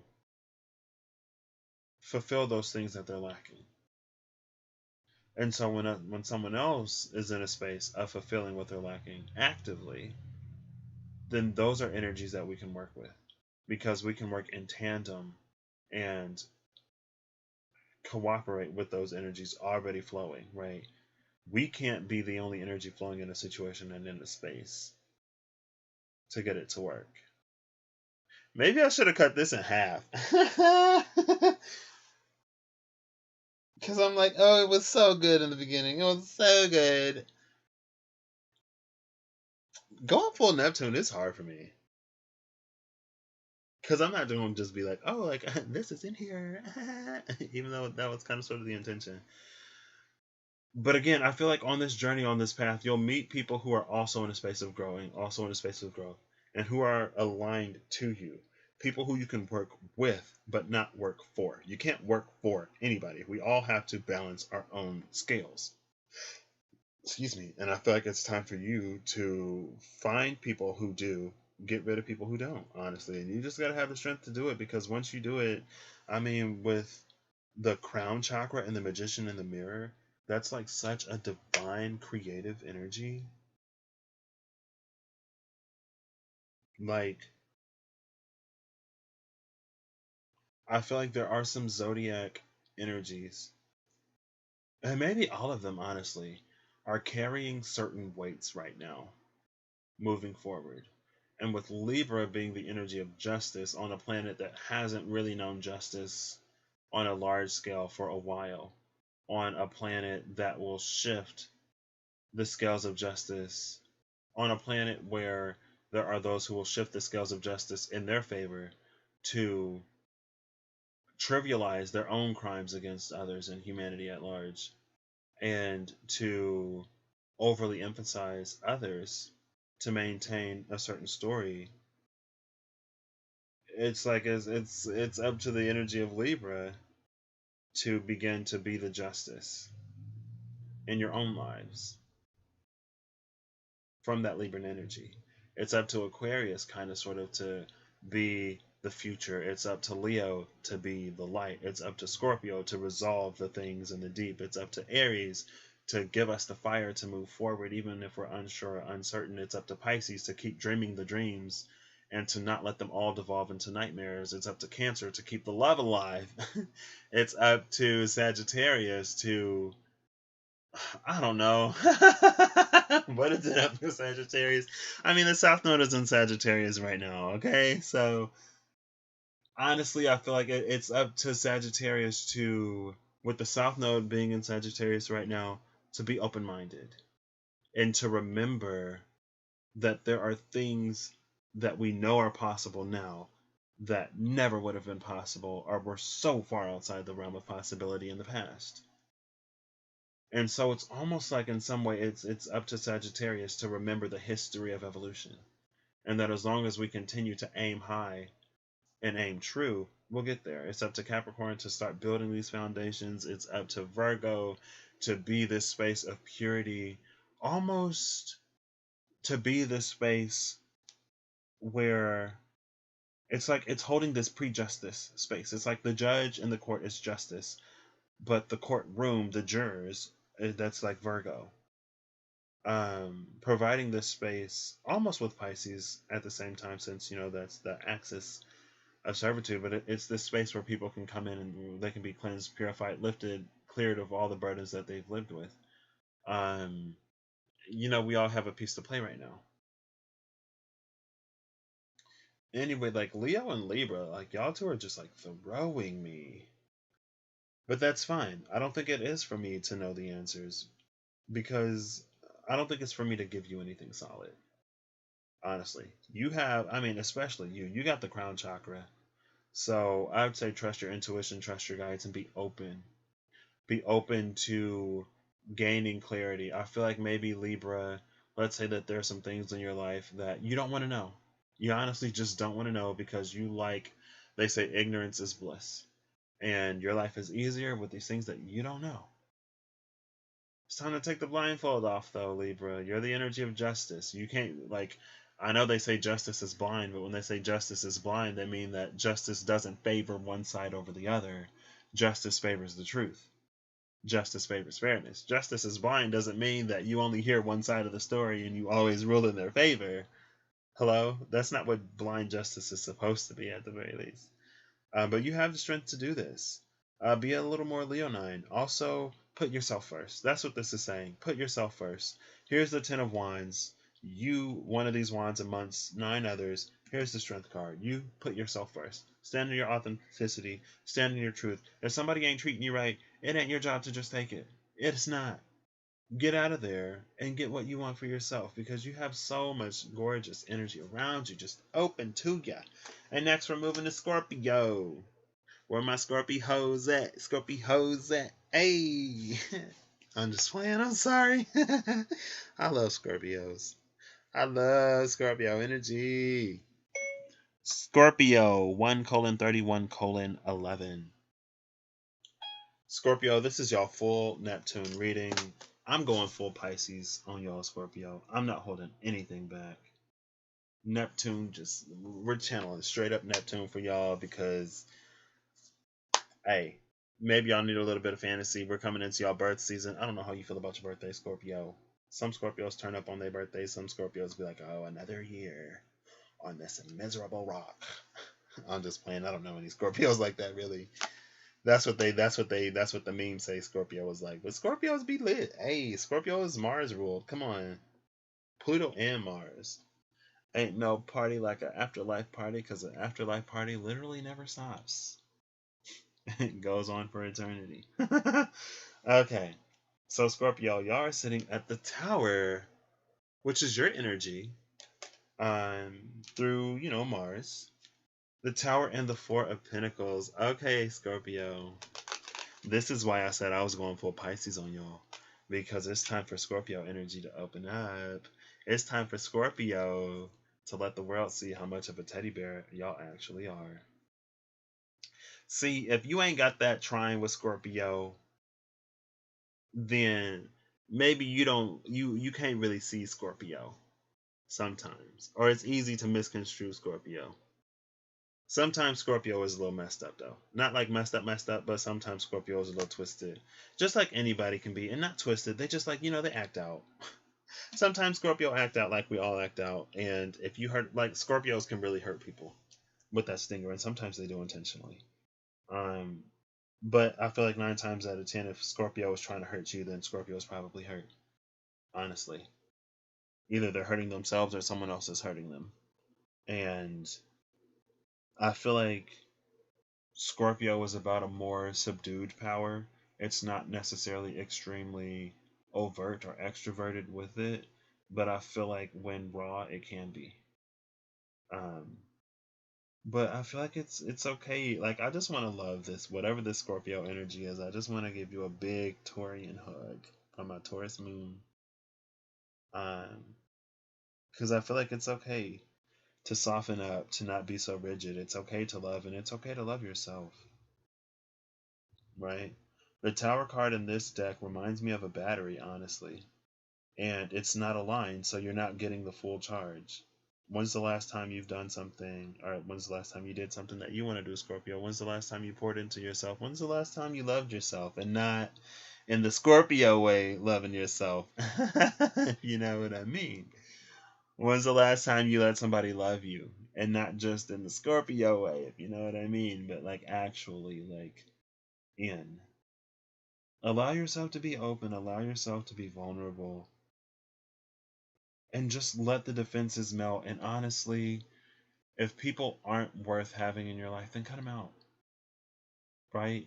It's like you don't have to sacrifice your sensitivity. You don't have to sacrifice what makes you you. And it's like, can you be that other side of Scorpio? Yeah. And a lot of people have different sides. It's not necessarily unique to Scorpio. Let's be real, Scorpio. Everyone has a stinger. We all got Scorpio somewhere. As Shonda Rhimes, astrology coach. If you look up Shonda Rhimes, you'll find her. Low key, she changes her name a lot. To Santa Reed. Even though I'm the low key trying over here in the shadows still.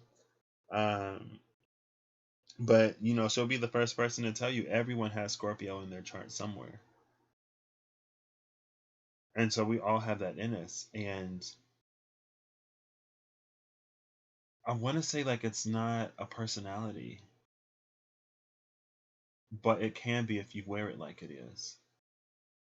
Right? I just feel like there's more to Scorpio. And it's almost giving me this Leo energy.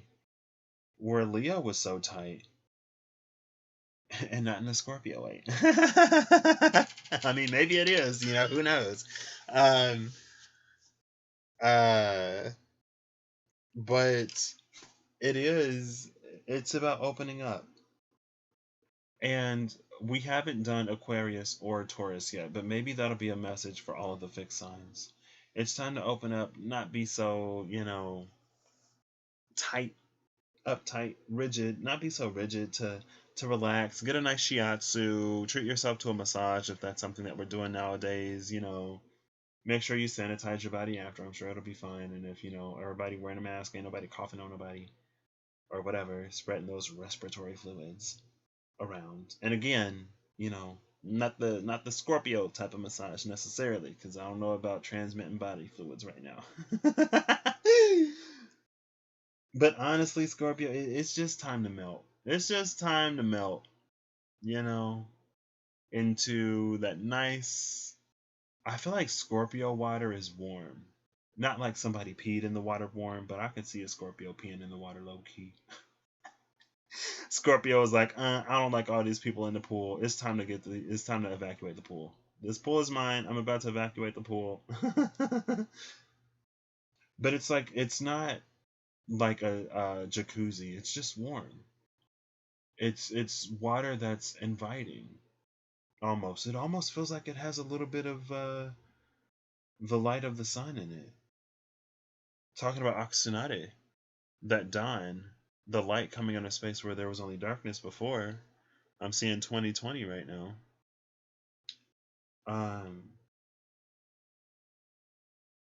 And I don't remember who it was earlier, but it was like a blip of light at the heart of a black hole type of energy. There is light at the bottom of the ocean. But, Scorpio, you gotta let it in. I love this. I just want to be super soft with Scorpio. Oh, Scorpio, no. Scorpio, no. Well, so on the top of the deck we have anxiety. But on the bottom of the deck we have appreciation. I feel like this is something that Scorpio's probably been wanting for a minute, but Scorpio's ego is getting in the way a little bit. And again, it's like you don't have to sacrifice your sensitive side just because some people are terrible. Just cut terrible people out of your life and move on, right? Don't let them have that much power over you. And I know Scorpio, like I said, y'all ain't necessarily overt with y'all's power. Y'all more like subversive, but not subversive in like a manipulative way. It's just like you don't have to prove how strong you are to everybody all the time. But like don't let them turn you into something that you don't have to be. Right? You don't have, like I said several times now, you don't have to sacrifice that sensitive part of yourself. And I feel like honestly, to open up probably is gonna this Four of Pentacles is pretty tight right here. Not in the Scorpio way again, but it might be. Who knows? Let me stop. But it's time to open up, because whatever you're doing right now, I feel like it's keeping you from getting this full charge. It's like the battery is off, and it's creating this short in the circuit where sometimes it works and sometimes it doesn't. It's time to get that full charge. It's time to be you, full stop. And if people can't take it, they can't take it. Right? You got trines out there that love and support you. We get it. You got other people out there who will also. You got your sextiles, you got your trines, and even your oppositions love you. Right? because I got heavy Taurus in my chart, and I love Scorpio. But also, my descendant is in Scorpio, so my 7th house cusp, my relationship house is Scorpio ruled. So, Taurus rising, Scorpio descendant. So, I'm kind of sort of predispositioned to love Scorpio. Anyway, that's what I got for y'all, Scorpio. I hope y'all get a nice, you know what? I hope that y'all get this beautiful night of sleep where you snuggled up in your covers, just the right temperature, and you feeling good, you feeling held, you're feeling supported. And it's like the cover is there, but low key, it's like you doing it to yourself, high key. And you just feel good. Ain't got to worry about being misunderstood or not being like taken the right way or whatever. Ain't got to worry about whatever else will keep you down in the dumps. Just let the light go, Scorpio. Let the light go. Release the lights. I don't know. We just gonna be super lovey-dovey, I guess. That's the Neptune I want to be. Next, we're coming into the King of Swords, Aquarian energy. Come on, fixed signs. Come on. Come on, fixed signs. All the fixed signs coming out now. Who did I say this was? Aquarius? Gemini, Libra, and Aquarius. It looks like air signs are the first one done. Aquarius 1:41:17. Aquarius, this is supposed to be a full FOOL Neptune reading, but I ain't doing that great in some of these, honestly. But we'll see what's at the bottom of the deck, and then we'll start there. Ooh, the Angel of Balance. Aquarius. Aquarius. This is interesting because it felt like Leo was being a little bit of Aquarius. And it feels like Aquarius might be being a little bit Leo. Oh, snap. I'm talking about opposites. Here we go. Miss Vernell, maybe you were onto something. Maybe these opposite signs are starting to take on the characteristics of the others. Because it's really feeling like Aquarius might be getting closer.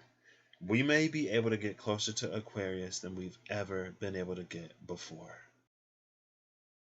But don't freak them out though. Don't get too close, right? Because if you freak them out, they might go back to Uranus.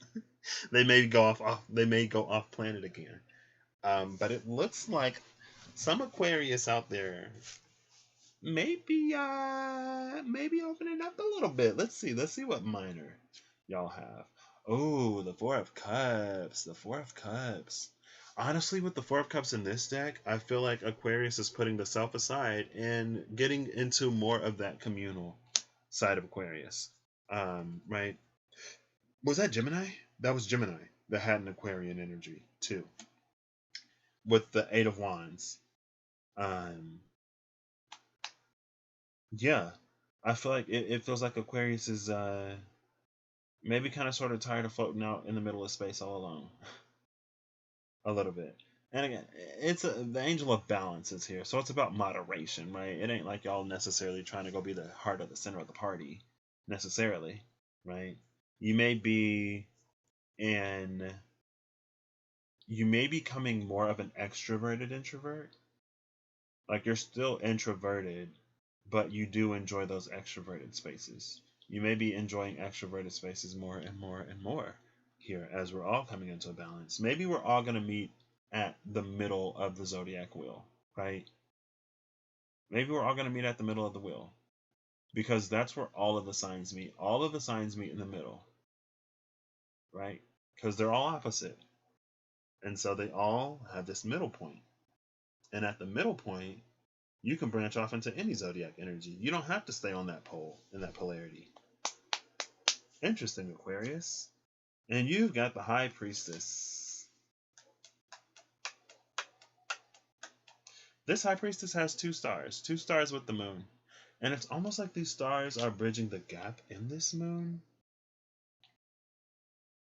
I feel like Aquarius, you're starting to realize that if you want to get something or be somewhere, you're going to have to open up to people, You can't necessarily get there alone. And then fourth chakra, Archangel Raphael is coming out. Look at Aquarius with that open heart. I told y'all, we may be able to get closer to Aquarius than we've ever been able to get before. But again, don't frighten off your local Aquarius, because they will still go off planet. We're adjusting to life on Earth with the rest of humanity. If I had to title this for Aquarius, Adjusting to Life on Earth. I love this though. It does feel like you've been at it a long time on your own. And it feels like you have been wanting. I feel like there's this interesting space though of Aquarius not necessarily wanting to rely on anybody, but not wanting to do it all by yourself either. And I feel like the high priestess, it's nudging you. And I went to bed thinking about this last night. It was in a different context. I can't remember what I was thinking about. It was something different. But it's like, if you want to have friends, you must show yourself friendly, right? And I can't remember what I was thinking about again. But I was thinking about something. And I was like, well, if I want this thing, then I have to act in alignment and accordance with it, right? I can't be super mean and nasty and off to my own all the time and expect to be friends with anybody. Some people are low key. And it's like, I'm not obligated to be anybody's friend. You can be as mean, as nasty, and as rude as you want to be. But I don't have to accept that in my life. You are free to hold whatever position you want to hold in yours, and I am free to reject you from my life or accept you if I so choose. You make your choices, I make mine, and I don't have to accept your choices. Honestly. Now, it ain't my job to convince anybody to not make the choices that they want to make either. I just stand at the gateway of my own life. Anyway, this ain't necessarily even about all that. If you want to be friends, you have to show yourself friendly. I feel like Aquarius is coming into this space. It almost feels like with this high priestess, you're coming into this knowing of whatever it is that you're being guided towards, you're not going to be able to do it alone. Because you don't want to. I don't think it's that you're not capable, honestly. I feel like Aquarius is extremely capable. It feels like you don't want to. And it's like you're going to be guided towards the right people with this angel of balance. And again, with this Archangel Raphael, with this heart chakra, it feels like you're opening up. It feels like you're warming up. It feels like, oh, Uranus is developing a little warm, soft spot, just like Scorpio. Just like Scorpio. I love it. I love it. There's something going on with fixed energies and opening up, honestly. It feels like it. It really feels like it. Leo, Scorpio, and Aquarius. It's about showing that softer side and not being so distant all the time, right? Like Aquarius can be mentally distant, Scorpio can be emotionally distant. Leo is like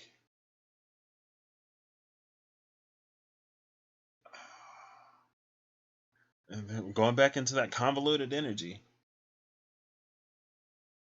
Because it's like Leo can be present but distant at the same time. It's like if Leo has this cardboard cutout of itself, or this Leo has this animatronic of itself, it puts out the animatronic in public, and people are interacting with the animatronic, while the real Leo is like back at home or just like behind their own eyes, not fully engaging with their truth, because again, they're trying to sort of like be the person that people have come to know them to be, and they're trying to be this person that it's convoluted, girl. I ain't getting back into Leo. Y'all ain't suckering me back into that. Anyway, Aquarius, this is still about you. I feel like this is very beautiful energy. I feel like you're going to meet people. You're going to be guided to people that are worthy and safe for you to open up to, right?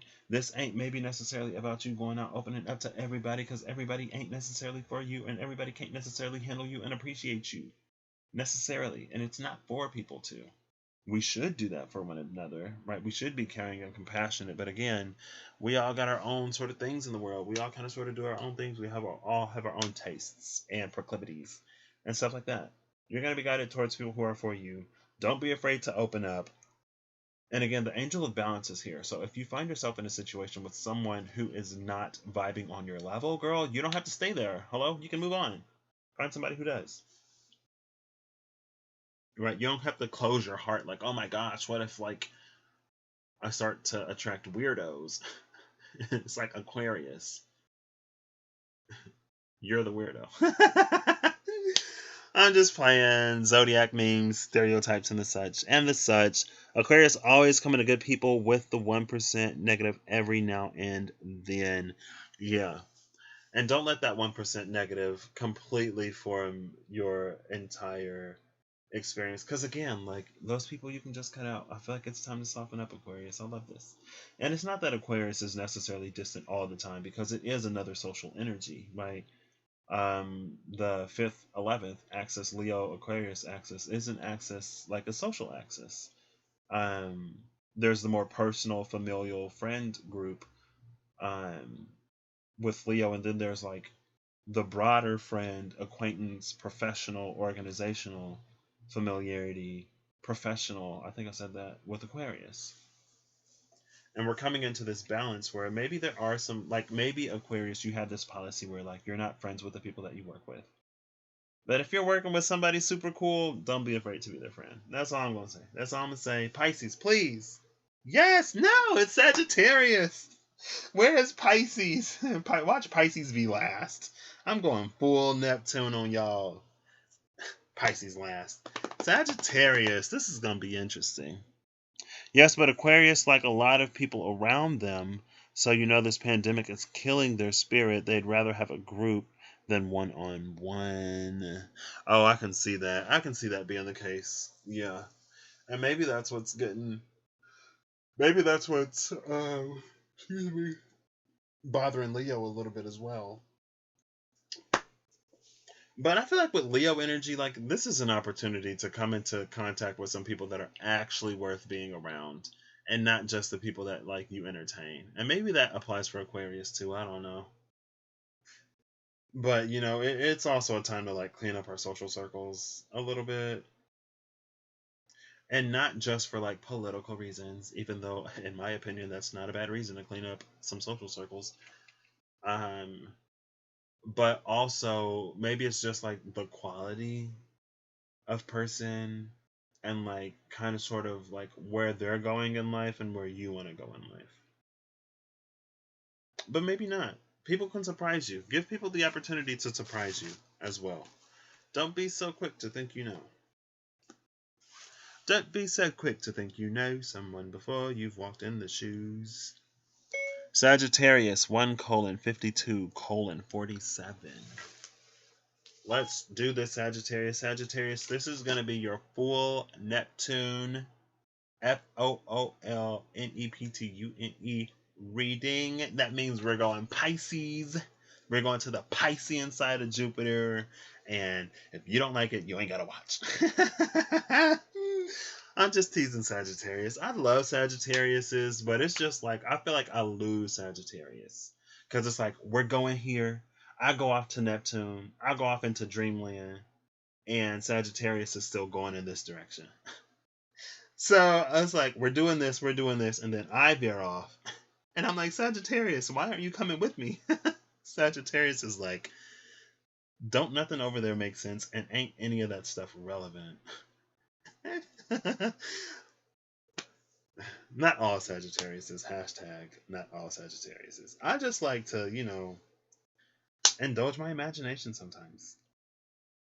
Right? I like to be a little extra, you know, not be so straight to the point all the time. I don't know. Sagittarius, let's see where you are. Oh, goodness. This card came out for Sagittarius last time I read Sagittarius. But it was at the bottom of the deck. Sagittarius, y'all got the devil. Sagittarius, what is y'all doing? Hashtag not all Sagittarius. Oh, goodness. Oh, goodness. Why is the devil here? Ten of Swords. Are we putting it to bed? Ooh, the Six of Wands. Okay. All right, Sagittarius. I'm back on board. So we're putting this stuff in the past. I feel like Sagittarius is in a space of realizing how they sabotage things, honestly. That's what this feels like. It feels like Sagittarius can be Sagittarius's own. Like, a lot of people can be their biggest enemy, but especially for Sagittarius. Also for Gemini in a way, because to me, the Sagittarius Gemini energy or axis is very cerebral and very like learning, mental education based. Gemini is like primary education, Sagittarius is like higher education. And I feel like it's like Sagittarian energy can be so like finite or so rooted in what they believe that they don't see anything outside of it. And they don't see any value in anything outside of it. And that may be a little bit of a lower vibrational Sagittarian energy, honestly. But it's like, because Sagittarian energy, being that higher thought, being that expansive mind, I feel like sometimes it could be easy for Sagittarius to forget that it doesn't know everything because it gets so sure about the things that it does know. And it will research what it knows, it will back up what it knows. But I feel like it isn't necessarily always aware of the fact that confirmation bias is a thing. And so maybe you're coming to the spot of realizing that you've had a lot of confirmation bias in a certain area, and you feel like you were really, really solid in that area.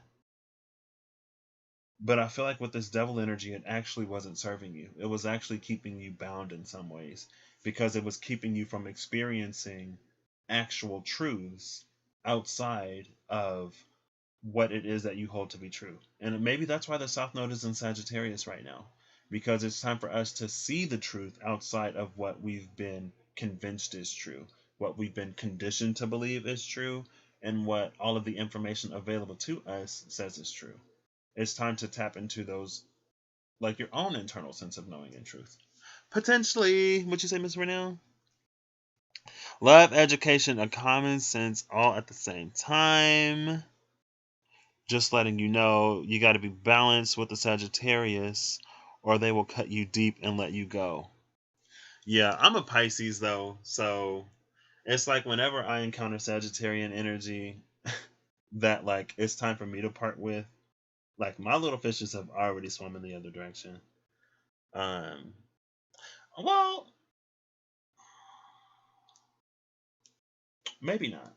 Because if I think about it, one of my best friends is a Sagittarius. But we found common ground between us. This other dude that I knew was a Sagittarius, and we're not friends anymore. Because it was like impossible to find a common ground with him. Like he was very rooted in a negative space. And he was the type of person that like he didn't like when I wasn't in a bad mood. And I'm like, I'm not about to sacrifice my good mood to join you in your little pity party or whatever. And I'm not going to allow you to rain on my parade either. So you can kindly exit my life. I don't need you in my life. Honestly, if this is all you're going to do, bye. And I don't know. So I feel like with Sagittarius, it's all about openness. And it's interesting that it's an energy associated with expansion, but it can be extremely fixed. And what it also believes, like Sagittarian energy is also like preacher, like pastor energy, right? This is the way. There are no ways outside of this way. This is the one way. This is enlightenment. This right here, the singular path is enlightenment. All of these other fingers, extraneous. Throw them away. Garbage. They lead you nowhere. This one is the only one. It can be like that sometimes. And that just, like the Pisces in me is just too free flowing. But anyway, I feel like this is about Sagittarius experiencing how Sagittarius can be. This is about Sagittarius realizing how Sagittarius has kept Sagittarius tied up and bound. and not how everyone else is doing it to Sagittarius. Because I feel like it's real easy for Sagittarius to be like, you're toxic and I want to be free. Because, Sagittarius is also about freedom. But what are some of the things that you do, some of the ways that you believe, and some of the ways that you conduct yourself out in the world that actually limit you from getting what you want and going where you want to go? I feel like Sagittarius has the opportunity to see how Sagittarius is their own worst enemy and to begin to claim victory over that. Now, if envy or hostility comes out, I'm shutting down the reading. I'm just playing. So we got, who we got? Cornucopia. This is what you have to gain. Everything. Cornucopia. It's like you're standing in your own way. I feel like Sagittarius is standing in their own way. You can't be so firmly rooted in the things that you know that you're not open to your worldview being expanded.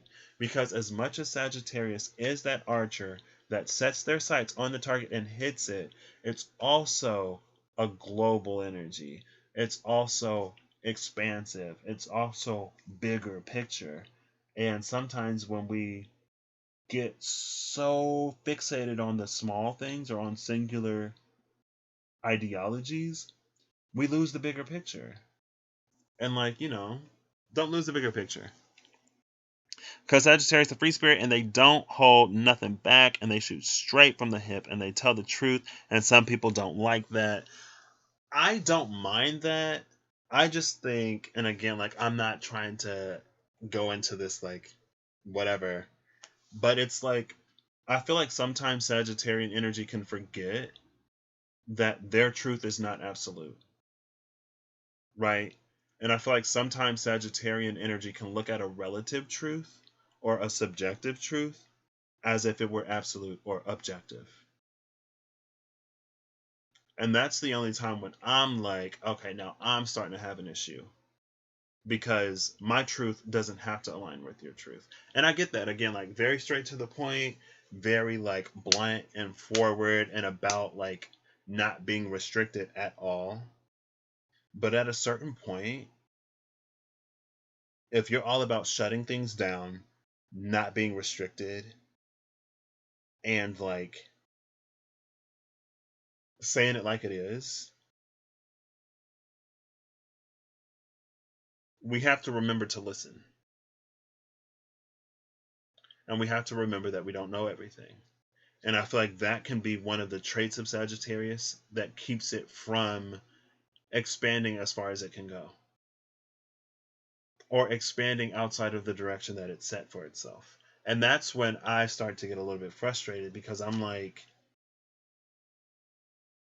if you would allow yourself to be a little bit more flexible here, you would see something that you could actually expand on in a way that is new and novel to you. But again, it's bottom of the deck is the man holding a coin. The man holding a coin at the bottom of the deck with cornucopia. I mean, this is a lot of abundance. This is a lot of abundance available to Sagittarius. Let's see.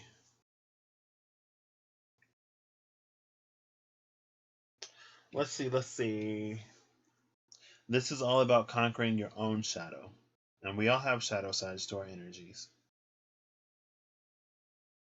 Cornucopia and man holding a coin.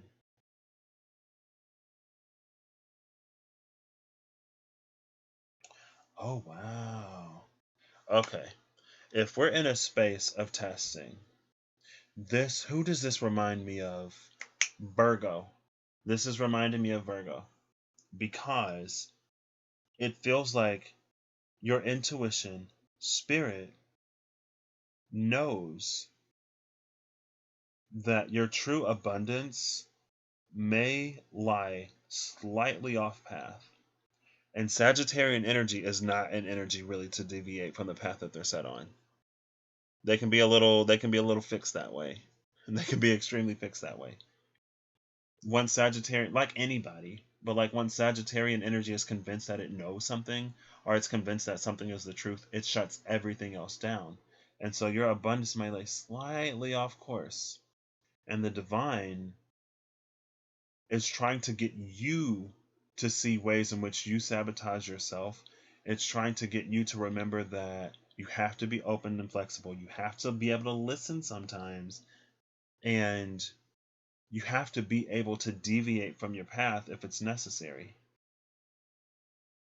Because you can't be so convinced that your hypothesis is true that you will allow all of this confirmation bias to skew your data. And now, like, well, you're like, well, every time I experiment, I come out with the same answer. And it's like, yeah, of course you come out with the same answer because you throw away all of the data that doesn't fit with what you've already convinced yourself is true. You have 10 data points on your little chart that all perfectly fit your model because you've thrown away 2,565,734 data points that proved you wrong. But you were able to explain away why every single one of those is wrong. And it's like, okay, you got to be a little bit more open than that. Because if you're going to stand in your way, you're never going to get where you want to go. I don't know. It's like we can all be our worst enemy. And I feel like you're really going to need to listen to your intuition.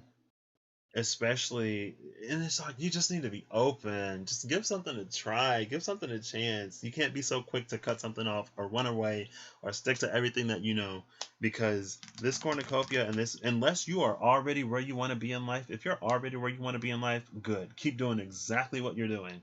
But if you want to experience anything different in life, you're probably gonna have to be open. You're probably gonna have to listen to somebody, and if not somebody else, at least listen to your intuition. Because if you're not where you want to be, you continuing to do the same thing probably isn't going to get you there. But you probably won't let anybody convince you of anything else otherwise. I don't know.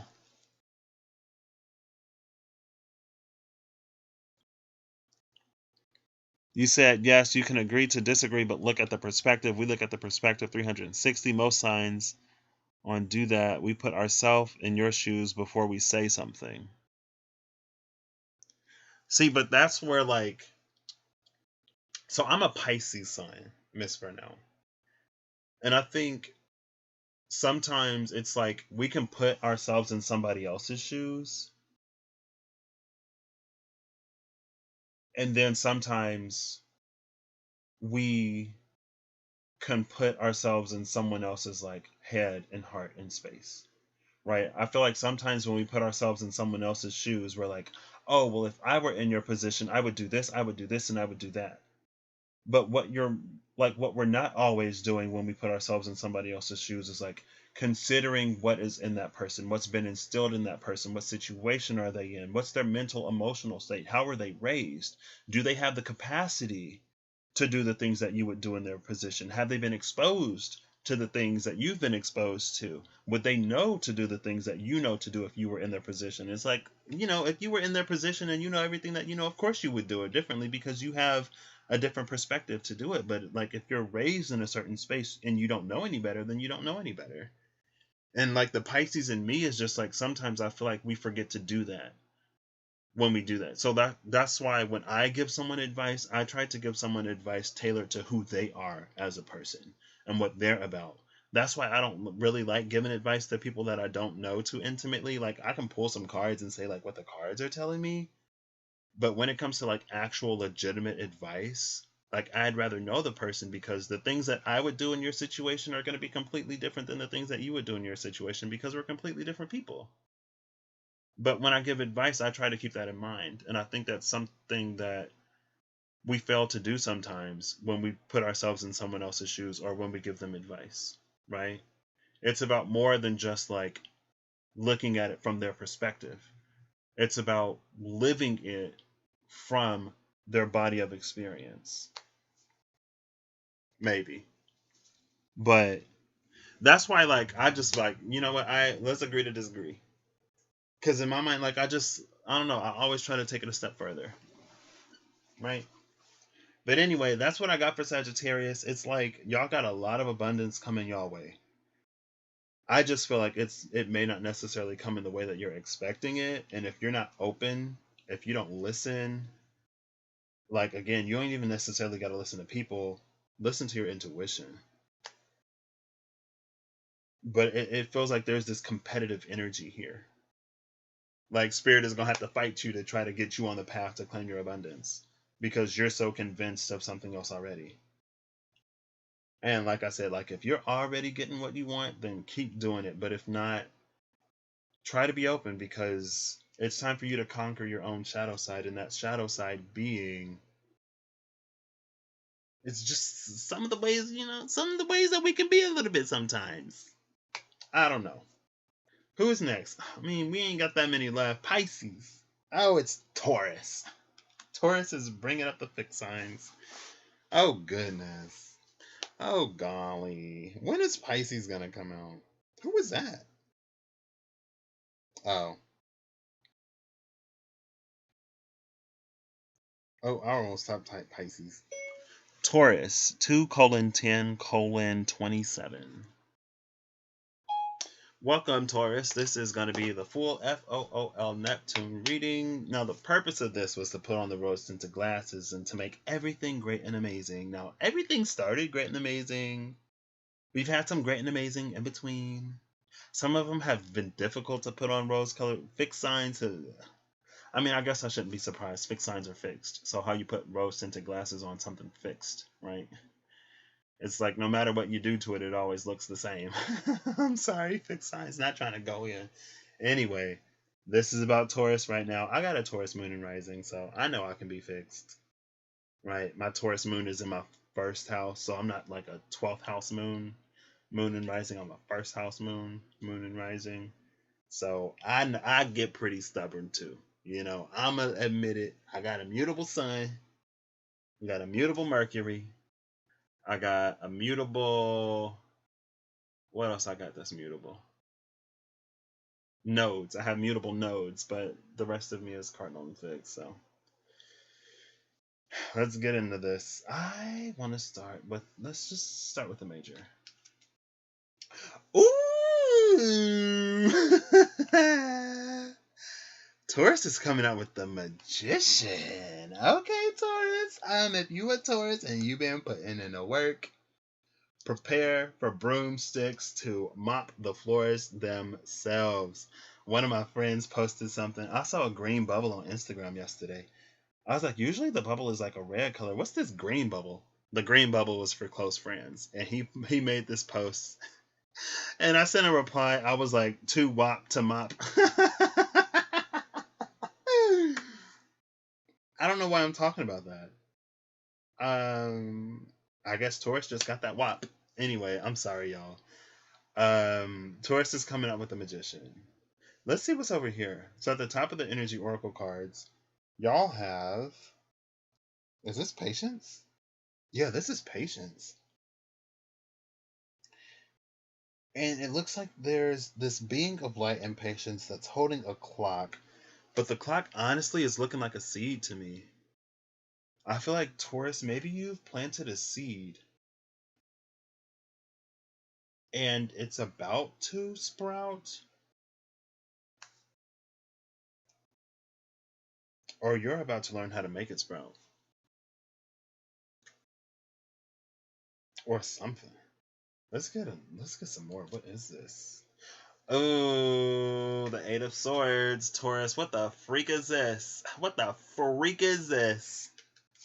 Oh, I'm feeling it. I'm feeling it. Oof. They say patience is a virtue. And I'm feeling like not being too virtuous today. I'm just playing. What's at the bottom of the deck?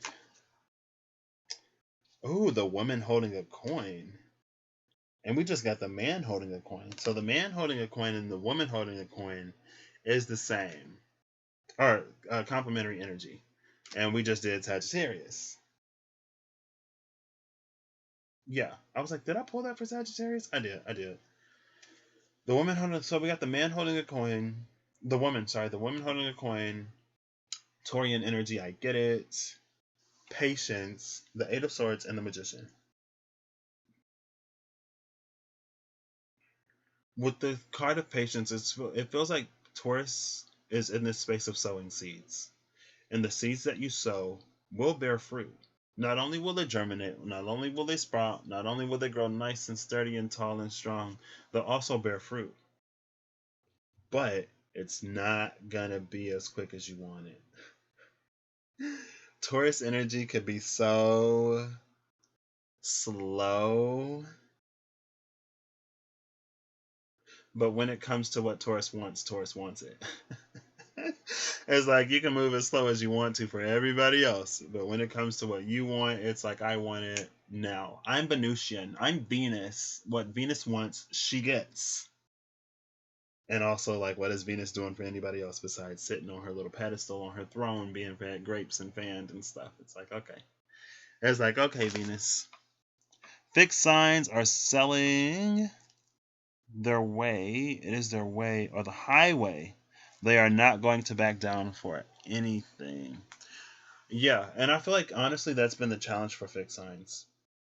Because I feel like it's at least everything coming out is like fixed signs. It's time to be softer. It's time to be open. It's time to not be so fixed. Because to continue to be so fixed, it's to continue to remain that fixed is going to do yourself more of a disservice, right? It feels like Aquarius is coming in, Aquarius is landing on the planet. Felt like Leo was getting a little bit distant, but maybe we're only realizing how distant Leo really is because of it's like at first they were being themselves, but now they're getting lost in the performance or something. Scorpio was warming up. Taurus,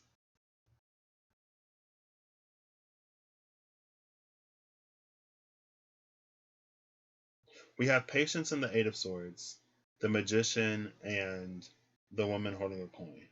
It feels like Taurus, it's again, it's like this space of sowing seeds and not getting this immediate payback, not getting this immediate payoff. Eight of Swords is a space of mental entrapment. This Eight of Swords feels like it's caused by indecision. Because we have all of these Twos of Swords. Feels like it's caused by indecision. Lots and lots and lots of indecision. You can't decide if you want to go this way or that way or the other way. I don't know if Taurus has planted any of these seeds.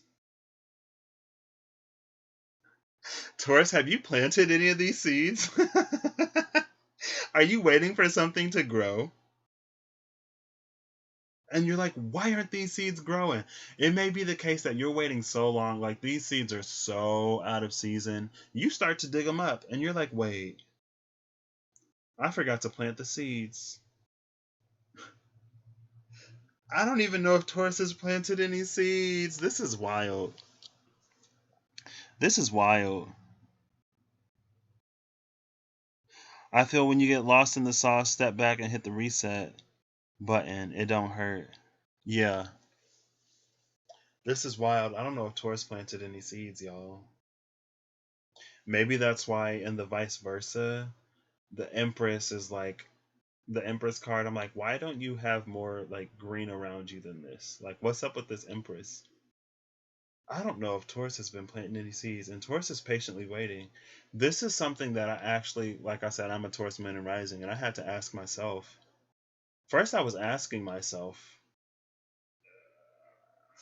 I mean, I was partially prompted, I was prompted to ask myself, and then I asked myself at the beginning of the month, like, what am I, like, have I actually tried to do anything? Right? And I feel like when we give it that Venusian try, it's like, you know, that like stereotypical princess try, like, you know, I said pretty please and I batted my eyes a few times and I didn't get it. It's like, well, have you tried getting it yourself? Have you tried doing the work? Have you tried actually planting the gosh darn seed? Because I feel like it would grow. Like, Taurian energy has a green thumb. Like, I feel like it would grow. And if it's not growing, then we have to ask ourselves, Tauruses, if we actually planted the seeds. And if we did plant the seed, did we actually tend to it? Are we doing our part to make sure that it's growing? And I feel like if we're in this space where nothing is happening, we may not be seeing, we may not be realizing with this Eight of Swords that, like, we're the reason why this is stagnating. Because again, with all of these crossed swords, there's a lot of indecision. A lot of indecision. Even with this Magician card, we got 2 stars on one side of the wand and 1 star on the other side of the wand. But the capability is there, and the time is now. It feels like we've been building resources for something. Maybe with this woman holding a coin, stockpiling things up before we really plant these seeds. But just keep in mind, Taurus, that seeds take time to grow. Don't plant the seed when you're ready to harvest. And don't plant seeds when you're hungry, because you're, you know, the corn and the carrots and all the bananas that you graft onto the other plants, they're not going to grow immediately. Don't shop when you're hungry. Don't plant when you expect to harvest. You plant well before you expect to harvest. There's a seasonality to all of this. And I feel like the seasonality needs to be honored, Taurus. I don't know if there are any other Tauruses that watch me besides me, or if there's anyone else with the Taurian energy that hits that's going to see this. If you're dealing with the Taurus, if you cross-watching, then this might be for you. But yeah, like, I legitimately have to ask Taurus that question. Like, did you actually plant these seeds, Taurus? And if you hadn't, if you haven't, then what are you waiting for? Indecision will kill this. Honestly, it reminds me of, like, whenever I'm, like, on a medication or something. I'll do good for a minute, but then one day I'll forget to take it in the morning. And I'll be like, did I take it today? I was like, yeah, I took it today. Wait, was that yesterday? Or was it today? Well, I don't want to take too much of it, so I'll just skip today and then take it tomorrow. And then tomorrow happens, and I'll wake up late because I stayed up all night or something. And I'm like, did I take that today? Or did I take it yesterday? And then it basically, like, it turns into me just stopping taking whatever it is that I'm taking. Feels like somebody else felt like they had their energy spread thin. I think it was Libra. I think Libra got the 10 of Wands.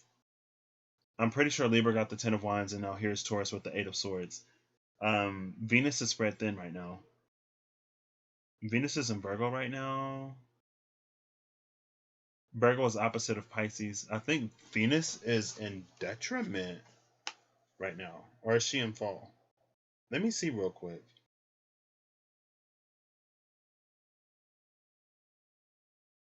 Venus is in fall in Virgo right now, but she is going to be sliding into Libra here fairly soon.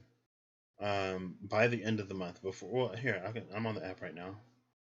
So in 1 week and 5 days, on the 27th of October, Venus will cross the cusp into Libra.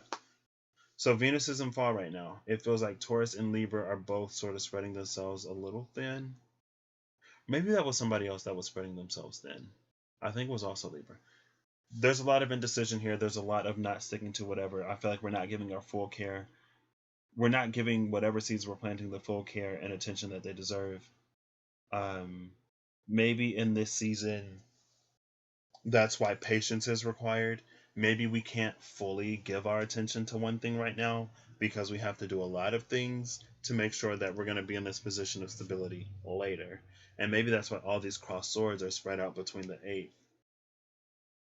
It's like all of these decisions, all of these things that we're putting into place. Maybe we're planting the seeds. We are planting the seeds, but we're waiting for them to grow. And again, it may not be this immediate payoff, but know that things are working out if you're doing the work. If you're doing the work, things are working out for you. It's just not going to grow overnight. And I can resonate to that. Again, like I said, I do have a lot of Taurus. But I feel like I've actually been planting. I know that I've actually been planting seeds. I've been planting a lot of seeds. But I'm in this space of waiting. And maybe that's what patience is about. Because it's like I've fulfilled all of the requirements on my end. I'm just waiting on other pieces to begin to move, But there are other things that I'm doing right now. And if everything was moving right now, I wouldn't be able to dedicate the time that I need to dedicate to the things that I need to dedicate that time to the things that are more dependent on me and my input. There are things that like I'm more of a participant in, and there are things that I'm driving. And the fact that all of the participant-y type things are delayed right now gives me space to drive in this area. So the wise farmer knows that we tend to the crops in their own season. If you've got succulents next to non-succulents, you want to make sure you water the non-succulents and you don't water the succulents, because if you water the succulents, you'll drown them. That's the type of energy here. So continue to be patient. Continue to put in the work, and you'll be golden, Taurus, because the woman holding a coin is right there. Is right there. Next, Pisces. Pisces, please. Knight of Cups, Pisces. Hey, let's go. Thank you. Goodness, it only took the whole gosh darn video. It only took like 2.5 hours or however long I've been live. Oh, these things are never short, but that's fine. I didn't necessarily have an intention of making it short today. I just said Taurus. Why do they keep putting Taurus? Taurus. Pisces 2:25:45. Pisces, this is going to be your full FOOL Neptune reading. If anything is bad, we try to spin it into a positive, I guess. I don't know how this is working out, y'all. For some of them, it's just like they're amazing. For other ones, I'm just like, girl. For the fixed signs in particular, I'm like, fixed signs, I don't know how to work with this.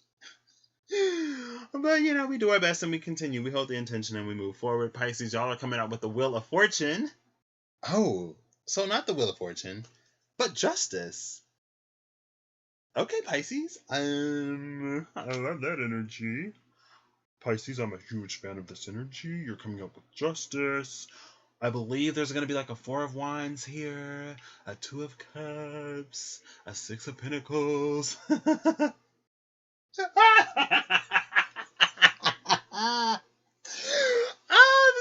This is none of the cards that I wanted to be here. I'm trying to be extra Neptune. These cards are not cooperating. We got the 2 of Swords. The 2 of Swords. Look at this. I was like, I'm all Pisces and Taurus. Look at all those 2s of Swords that came out for Taurus. Girl. Alright, Pisces, let's get into this. Let's just see what your energy oracle cards are. This better not be hostilities. It better not be no envy. Girl, deceit. What the freak? Okay. So Pisces is making me work Neptune. Pisces. Oh, wait, but we have Justice, though. We have Justice, so I'm not worried about it. And then the Broken Heart is at the bottom of the deck. Pisces, this screams self-sabotage, honestly. This screams self-sabotage. Where did the 2 of Swords go? Oh, there it is. Pisces, this is screaming self-sabotage to me. But Justice is coming out. I feel like, honestly, Pisces, this is that Neptunian thing that we do sometimes where we deceive ourselves, where we build these illusions and we treat them as if they're reality, and that's why Sagittarius doesn't like us. I'm kidding. That's why Sagittarius doesn't like me. I'm kidding again. Anybody who would burst our bubble, you know? Anybody who would burst our Piscean bubble, because they can see from the outside that what we're doing, it's not beneficial to us. Honestly, it just isn't. And it's in the space of such heavy fantasy, in the space of such heavy illusion, and Neptune unrestrained, it clouds our vision, and it twists everything in this way where we're acting in alignment, but in reality, it's like we've shifted the whole thing on its head. We've like done this thing where we've done this turnaround. So like instead of progressing forward, we're actually moving back because of this framework that we've set ourselves in with that Neptunian influence energy. And Justice is coming, but again, it's like it's not for us to self-sabotage. It almost feels like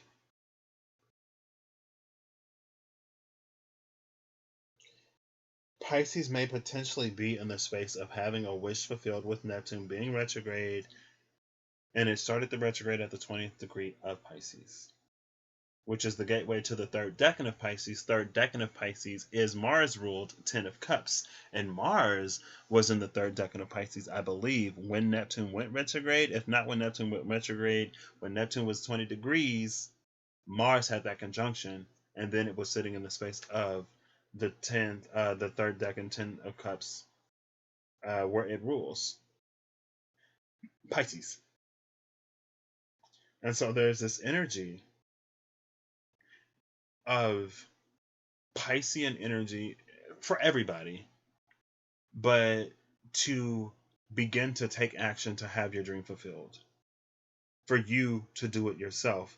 And that's why you can't be indecisive right now. You can't make decisions from a broken heart, and you cannot deceive yourself, because if you do, you're going to be cheating yourself out of something that you really, really, really want and that you've been manifesting for a hot minute. And justice, it's like there's this energy of a judge that's like, I really wanted to rule in your favor, but you didn't build a case, you didn't fight, you didn't argue anything, you presented no evidence for the jury to have in their mind as they deliberate. And it's like, if you at least would have done something, we could have had something to work with. It reminds me, when I was doing interviews, when I was doing group interviews, there was this one guy who gave off such good vibes, and he felt qualified, but he didn't say anything. So all we had was a good vibe. It's like everyone had a good vibe. Everyone had this good impression of him. But when the person who was conducting the interviews was like, okay, well, like, what can we write down? What did he say? What did he do that we can write down to, like, back this up? And it's like, well, he didn't say anything. So there's nothing to write down. Interestingly enough, though, he got the job. He got the job, and I wanted so bad, because when I got the RA position, there were quite a few people who were like, I sat in on your group interview, and like, we knew that you were perfect for the position, and like, I'm glad you got it, and blah, blah, blah, blah, blah. One of those dudes actually approached me during training week. I saw him summer 2017, couldn't recognize, like, he looked familiar, but I couldn't remember his name. And then a month ago now, when they were doing the job fair on campus, he was actually one of the recruiters for a company that I just happened to see his name at the bottom. I was like, wait, is that the same dude? And it was. I was like, wow, small world. But the guy, he ended up getting the position. Maybe he interviewed better in other spaces. I don't know. I wanted to be like, oh my gosh, I'm so excited you got it. You didn't say anything in the group interview and the group process, so I didn't have anything to write down, but I knew that you'd be great for the position. Anyway, it just feels like we have to argue our cases. We have to set the indecision aside, and we got to move forward. And we can't continue to project these illusions from the space of a broken heart, honestly. We can't do that either. We can't continue to convince ourselves that dreams won't come true just because of the broken dreams in the past, or the dreams that didn't come into fruition. And it's like, well, did we even actually like put anything towards making those dreams come true, or did we just dream it, set it, and forget it? Right? North Node is in Gemini, South Node is in Sagittarius right now. We're all in a position to be making decisions and choices that are within our power to make to get us closer to where we want to be. If we just sit and wait, like, that's temperance energy. That's not even temperance energy, because temperance is about healing and alchemy and stuff like that. But a lot of times when we think about divine timing, it's like, oh, well, if you wait long enough, it'll eventually happen. South Node is right there. Waiting long enough isn't eventually going to make anything happen besides time passing you by. You're going to get older. You're going to get closer to the grave, right? And it ain't necessarily whatever, but again, North Node Gemini, it's time to make a decision. It's time to take a stand. It's time to take some action, right? Clap the clapboard. Scene 1, action, whatever. This is what I got for you, Pisces. Don't let setbacks, dreams that weren't fulfilled in the past, keep you from moving forward. You got to be an active participant. You have to uncross these swords to set this path straight for this thing to come in and be fulfilled in. And it's like the universe is waiting to rule in your favor. Spirit is waiting to rule in your favor. And that came up Psalms 23 was at the funeral twice. And I'll just pull it up real quick. Because there was a line, I was like, ooh, I want to go live later and I want to talk about that. So I'll just find it real quick because it's coming up right here. And it was about judgment. And judgment was at the bottom of the deck at the reading I did earlier. Psalms 23. There it is. It was the second one. The Lord is my shepherd, I shall not want. But we'll go, I'll just read it real quick. The Lord is my shepherd, I shall not want. He maketh me to lie down in green pastures. He leadeth me beside the still waters. He restoreth my soul. He leadeth me in the paths of righteousness for his name's sake. Yea, though I walk through the valley of the shadow of death, I will fear no evil, for thou art with me. Thy rod and thy staff, they comfort me. Thou preparest a table before me in the presence of mine enemies. Thou anointest my head with oil, my cup runneth over. Surely goodness and mercy shall follow me all the days of my life, and I will dwell in the house of the Lord forever. That is not what I wanted. 2 Corinthians chapter 5 might be it. Yeah, 2 Corinthians chapter 5.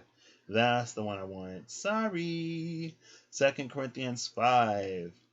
For we know that if the earthly tent we live in is... Girl, I don't want the NIV. Give me King James. I can't do NIV. I need King James. I'm sorry. I was raised on King James. Here we go. KJV. For we know, if our earthly house of this tabernacle were dissolved, we have a building of God, a house not made with hands, eternal in the heavens. For in this we groan, earnestly desiring to be clothed upon with our house which is from heaven. If so be that being clothed we shall not be found naked. For we that are in this tabernacle do groan. Is that supposed to be groan? Being burdened, not for that we would be unclothed, but clothed upon that mortality might be swallowed up of life. Girl, maybe I should have read a different version. Hold up. Where is it?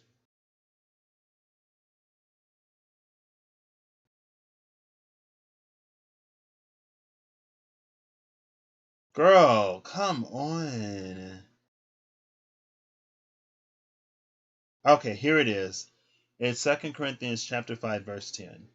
For we must all appear before the judgment seat of Christ, that everyone may receive the things done in his body, according to that he hath done, whether it be good or bad. Now we're gonna go back to the NIV version, cause girl, I wanted King James, but ooh, be careful what you wish for.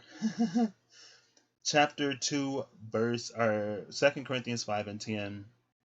Where is 10? For we must all appear before the judgment seat of Christ, so that each of us may receive what is due us for the things done while in the body, whether good or bad. And I feel like Spirit is wanting to rule in your favor if you've acted accordingly in your body, in your incarnation, in this time down here in your life. If you've done good, Spirit is wanting to reward you with judgment. You need to bring justice into your own life by making yourself open and available to receive the blessings that cometh your way. And they're not going to flow in with this broken heart, Two of Swords type of energy. How do we make this Neptunian? Girl, all of your dreams are literally on the space of coming true, but you have to be open. You've done the work. Assuming you've done the work, the blessings and the rewards are coming in, but you have to be open to them. And you can't deceive yourself. You can't sabotage yourself. You can't trick yourself. I mean, you can do all of that, but you shouldn't do it.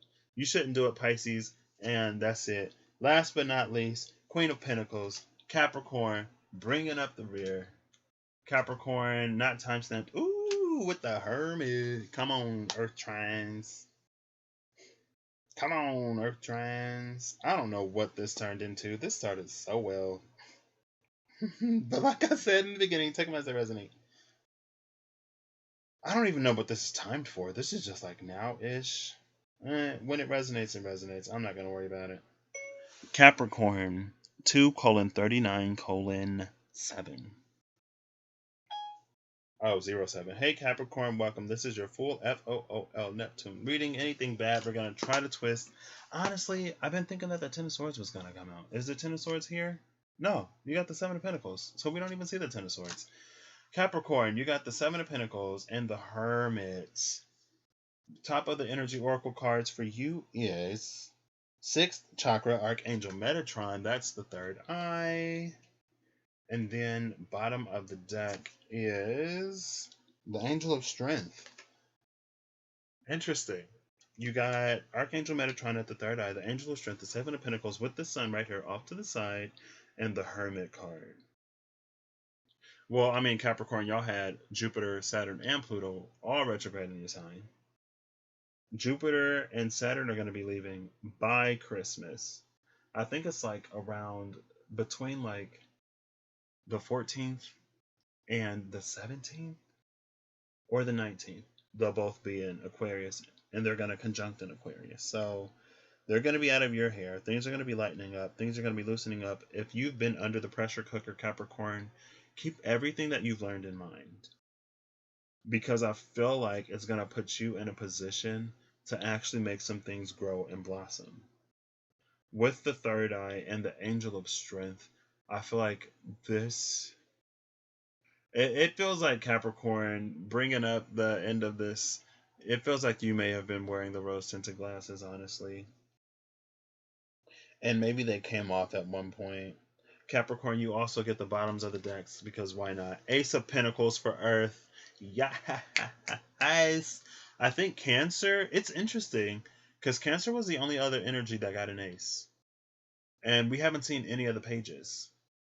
Cancer got Elemental Fire. You get Elemental Earth with the Five of Swords at the bottom of the deck. Bottom of the energy oracle cards is 39. Who is this? Archangel Gabriel. You get the throat and the third eye. Interesting, Capricorn. Interesting. Don't dim your light. Don't diminish yourself for anybody. Anybody. Anybody. Be strong. Stand in your worth. If you have a hard time, if you face some difficulty, as the whole world has, it doesn't make you any less whatever, right? It's time to pick yourself up. But do so, like, I feel the need to tell you to be compassionate with yourself, honestly. Maybe if you were struggling a little bit financially or whateverly, it took you way outside of your element. Maybe you haven't been able to do some of the things that you had planned to do this year. Maybe you had some really big plans for this year, and they kind of sort of ended up falling through. Maybe not. But it feels like either way, you've been in a space to discover things about yourself that will benefit you greatly. You need to speak from that space. You need to be kind to yourself and to others. You might need to take another look at your resources. Maybe you think things are tight, but if you do some rebudgeting, refinancing, is that a thing? I guess it's a thing. If you do some refinancing, you may get some things to work out a lot less stressful, and you may get your resources to stretch into when you can begin accumulating again. Angel of Strength, I feel like it stays strong. I feel like if you've made it this far, keep going. It's not designed to take you out. It's designed to make you tougher. Built for it tough, Capricorn. Right? You're like the goat. The only energy capable of scaling the mountain by itself. You call the mountain home. You eat mountains for breakfast. Right? What's that? It was the meme with the goats licking the mountain, like getting that salt or whatever. I don't know. But, you know, you the goat. You get that salt. Salt of the earth. And salt was something that revolutionized the way we approach winter. Because before salt, there was no real way to keep meat or to keep anything. But with salt, it's like, you know, we can keep meat through the winter so that we don't have to struggle as bad. it does require some more work to be done on the front end to have the extra, to put into the reserve, to have for when we don't have anything. But know that you may not necessarily be seeing the payoff in every area right now. And honestly, with this Hermit card and this Ace of Pentacles, it feels like you're going to be coming into a whole new way of doing a lot of things. Because it feels like with that third eye chakra, your eyes are open. Maybe to things that you didn't necessarily want to see or accept in the beginning. But with the Seven of Pentacles, I feel like you're going to find a way to turn it into profit or to make it work for you instead of working against you, if you choose to do it with the Angel of Strength. So that's what I got. I'm going to shuffle all these up. We're going to get final messages. We're going to come into the overall. I'm going to timestamp it now because I don't feel like timestamping it later. And this was it. I don't know, y'all. I don't know about this one.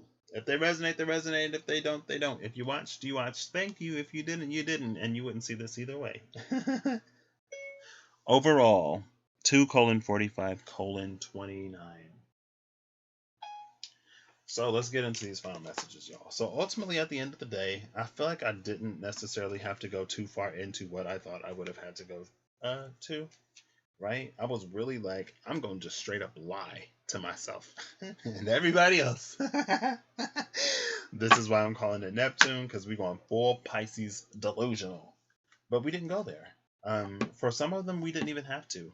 I feel like, honestly, with the space of this Mars retrograde, it is putting us in a position and in a space to make our own dreams come true, or to at least set us down the path. But with all of those Capricorn squares, it's like any energy that is not geared towards building a foundation is not going to be supported, and you probably are going to run into opposition. And the interesting thing is, like, sometimes we run into opposition to dig our heels into the ground and to keep moving forward. Sometimes we run into opposition because it's a space that we're not meant to go into, or that it doesn't really ultimately serve us. And at the end of the day, we should know the difference between ourselves, or within ourselves, we should know the difference. And before we come into this Scorpio season, I feel like Libra season, being justice, being balance, is like Virgo season was the cleanup. Libra season is the balance. Scorpio season is the transformation. That's why I had the Hermit and the Death card at the bottom of the deck when I did that reading, when I went looking for the Six of Swords, the Ten of Wands, the Eight of Cups, and the Knight of Pentacles for all the movement, right? Maybe in the space of Libra season, it's like we're going to be finding out why we need to transform in the ways that Scorpio season is going to be asking us to transform. I'm trying to get some of my transformation done early. Personally, in my own personal life, I've started with the narrative that I tell myself about different things, right? I switched my narrative from I hate homework. Homework absolutely crushes my very soul. Like, doing homework, it feels like it sucks the life out of me. From that to I do what I need to do in any way, every way, to get where I want to be. And I do it gratefully, gladly, and willingly because I'm worthy and deserving of the bright future that I'm establishing for myself. And if it means I got to do homework, I got to do some homework. If it means that I come to a point where I got to clean the toilet, then I got to clean the toilet. And when I was in RA, I lived in a dorm. I lived in the party dorm, and there was a lot of vomit. A lot. Oh, goodness, the vomit. Whew. Don't work in the party dorm. All the vomit. Goodness, all the vomit. All the vomit. So disgusting.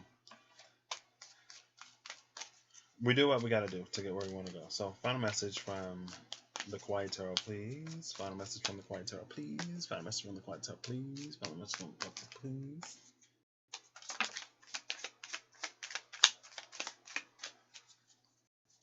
Bottom of the deck is the Seven of Cups, Seven of Chalices with the Moon card. Seven of Pentacles had the Sun. The cards that came out are the Six of Cups and the Knight of Cups.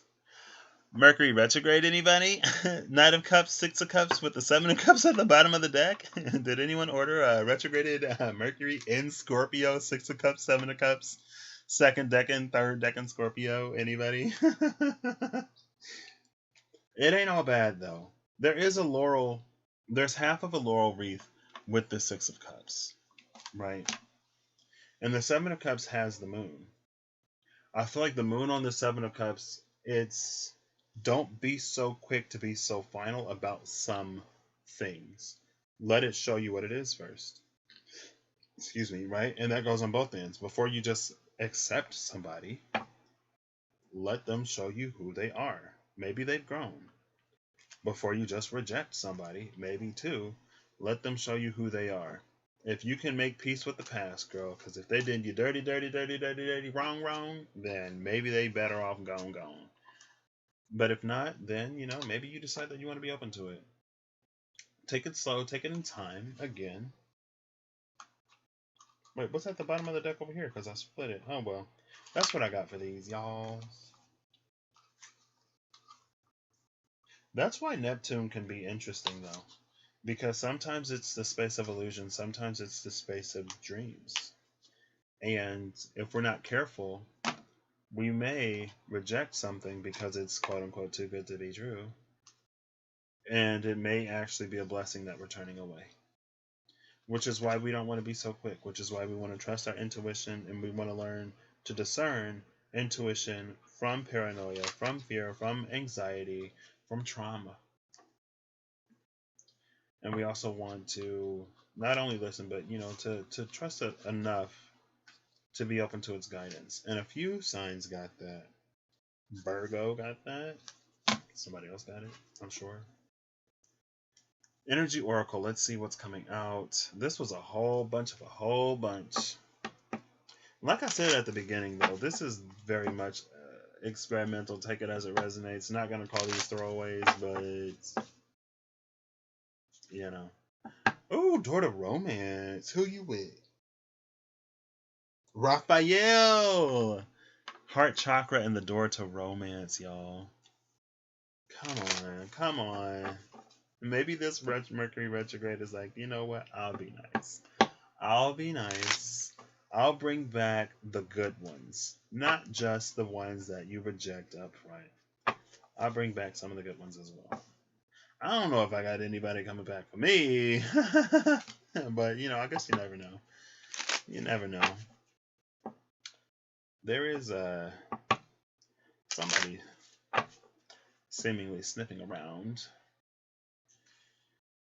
All I'll say is I'm glad that the Mercury pre-shadow didn't have me all the way out there doing things that could have been regressible. Okay. Energy Oracle, what y'all got? What y'all got for us? What are we gonna close this out with?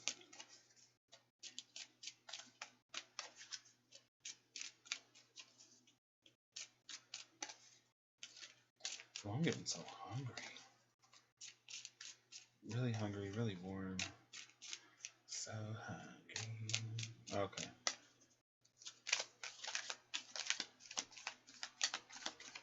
Really? Nothing? Okay.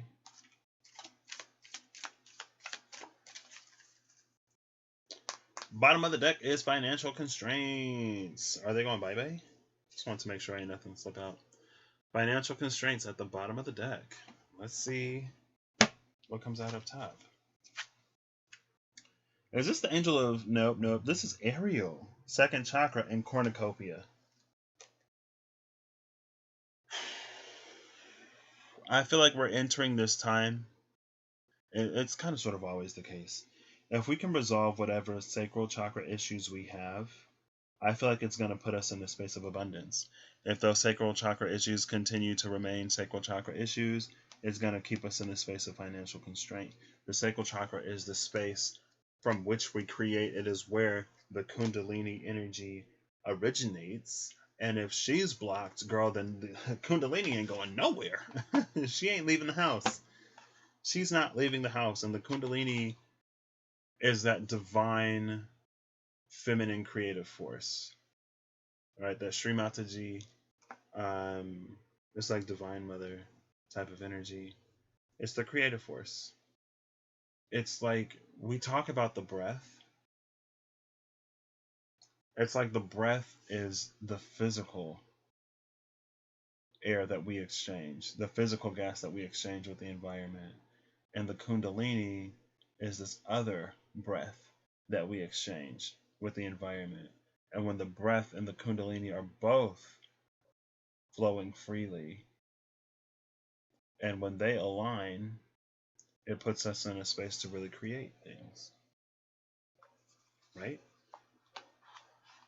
But if that sacral chakra is blocked or limited or weakened, it impacts our ability to create, impacts our ability to receive, right?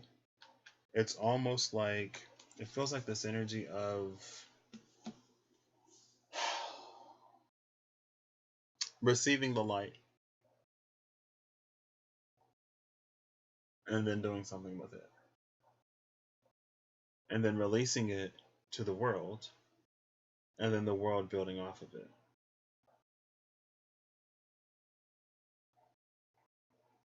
That's what I got. I don't know. All right, I'll catch y'all later. I hope y'all have a good whatever whenever you see this. I hope you're acting in alignment to make this even better. Don't ask me what times these are for. I don't think anybody will, but these are for whenever they are for, right?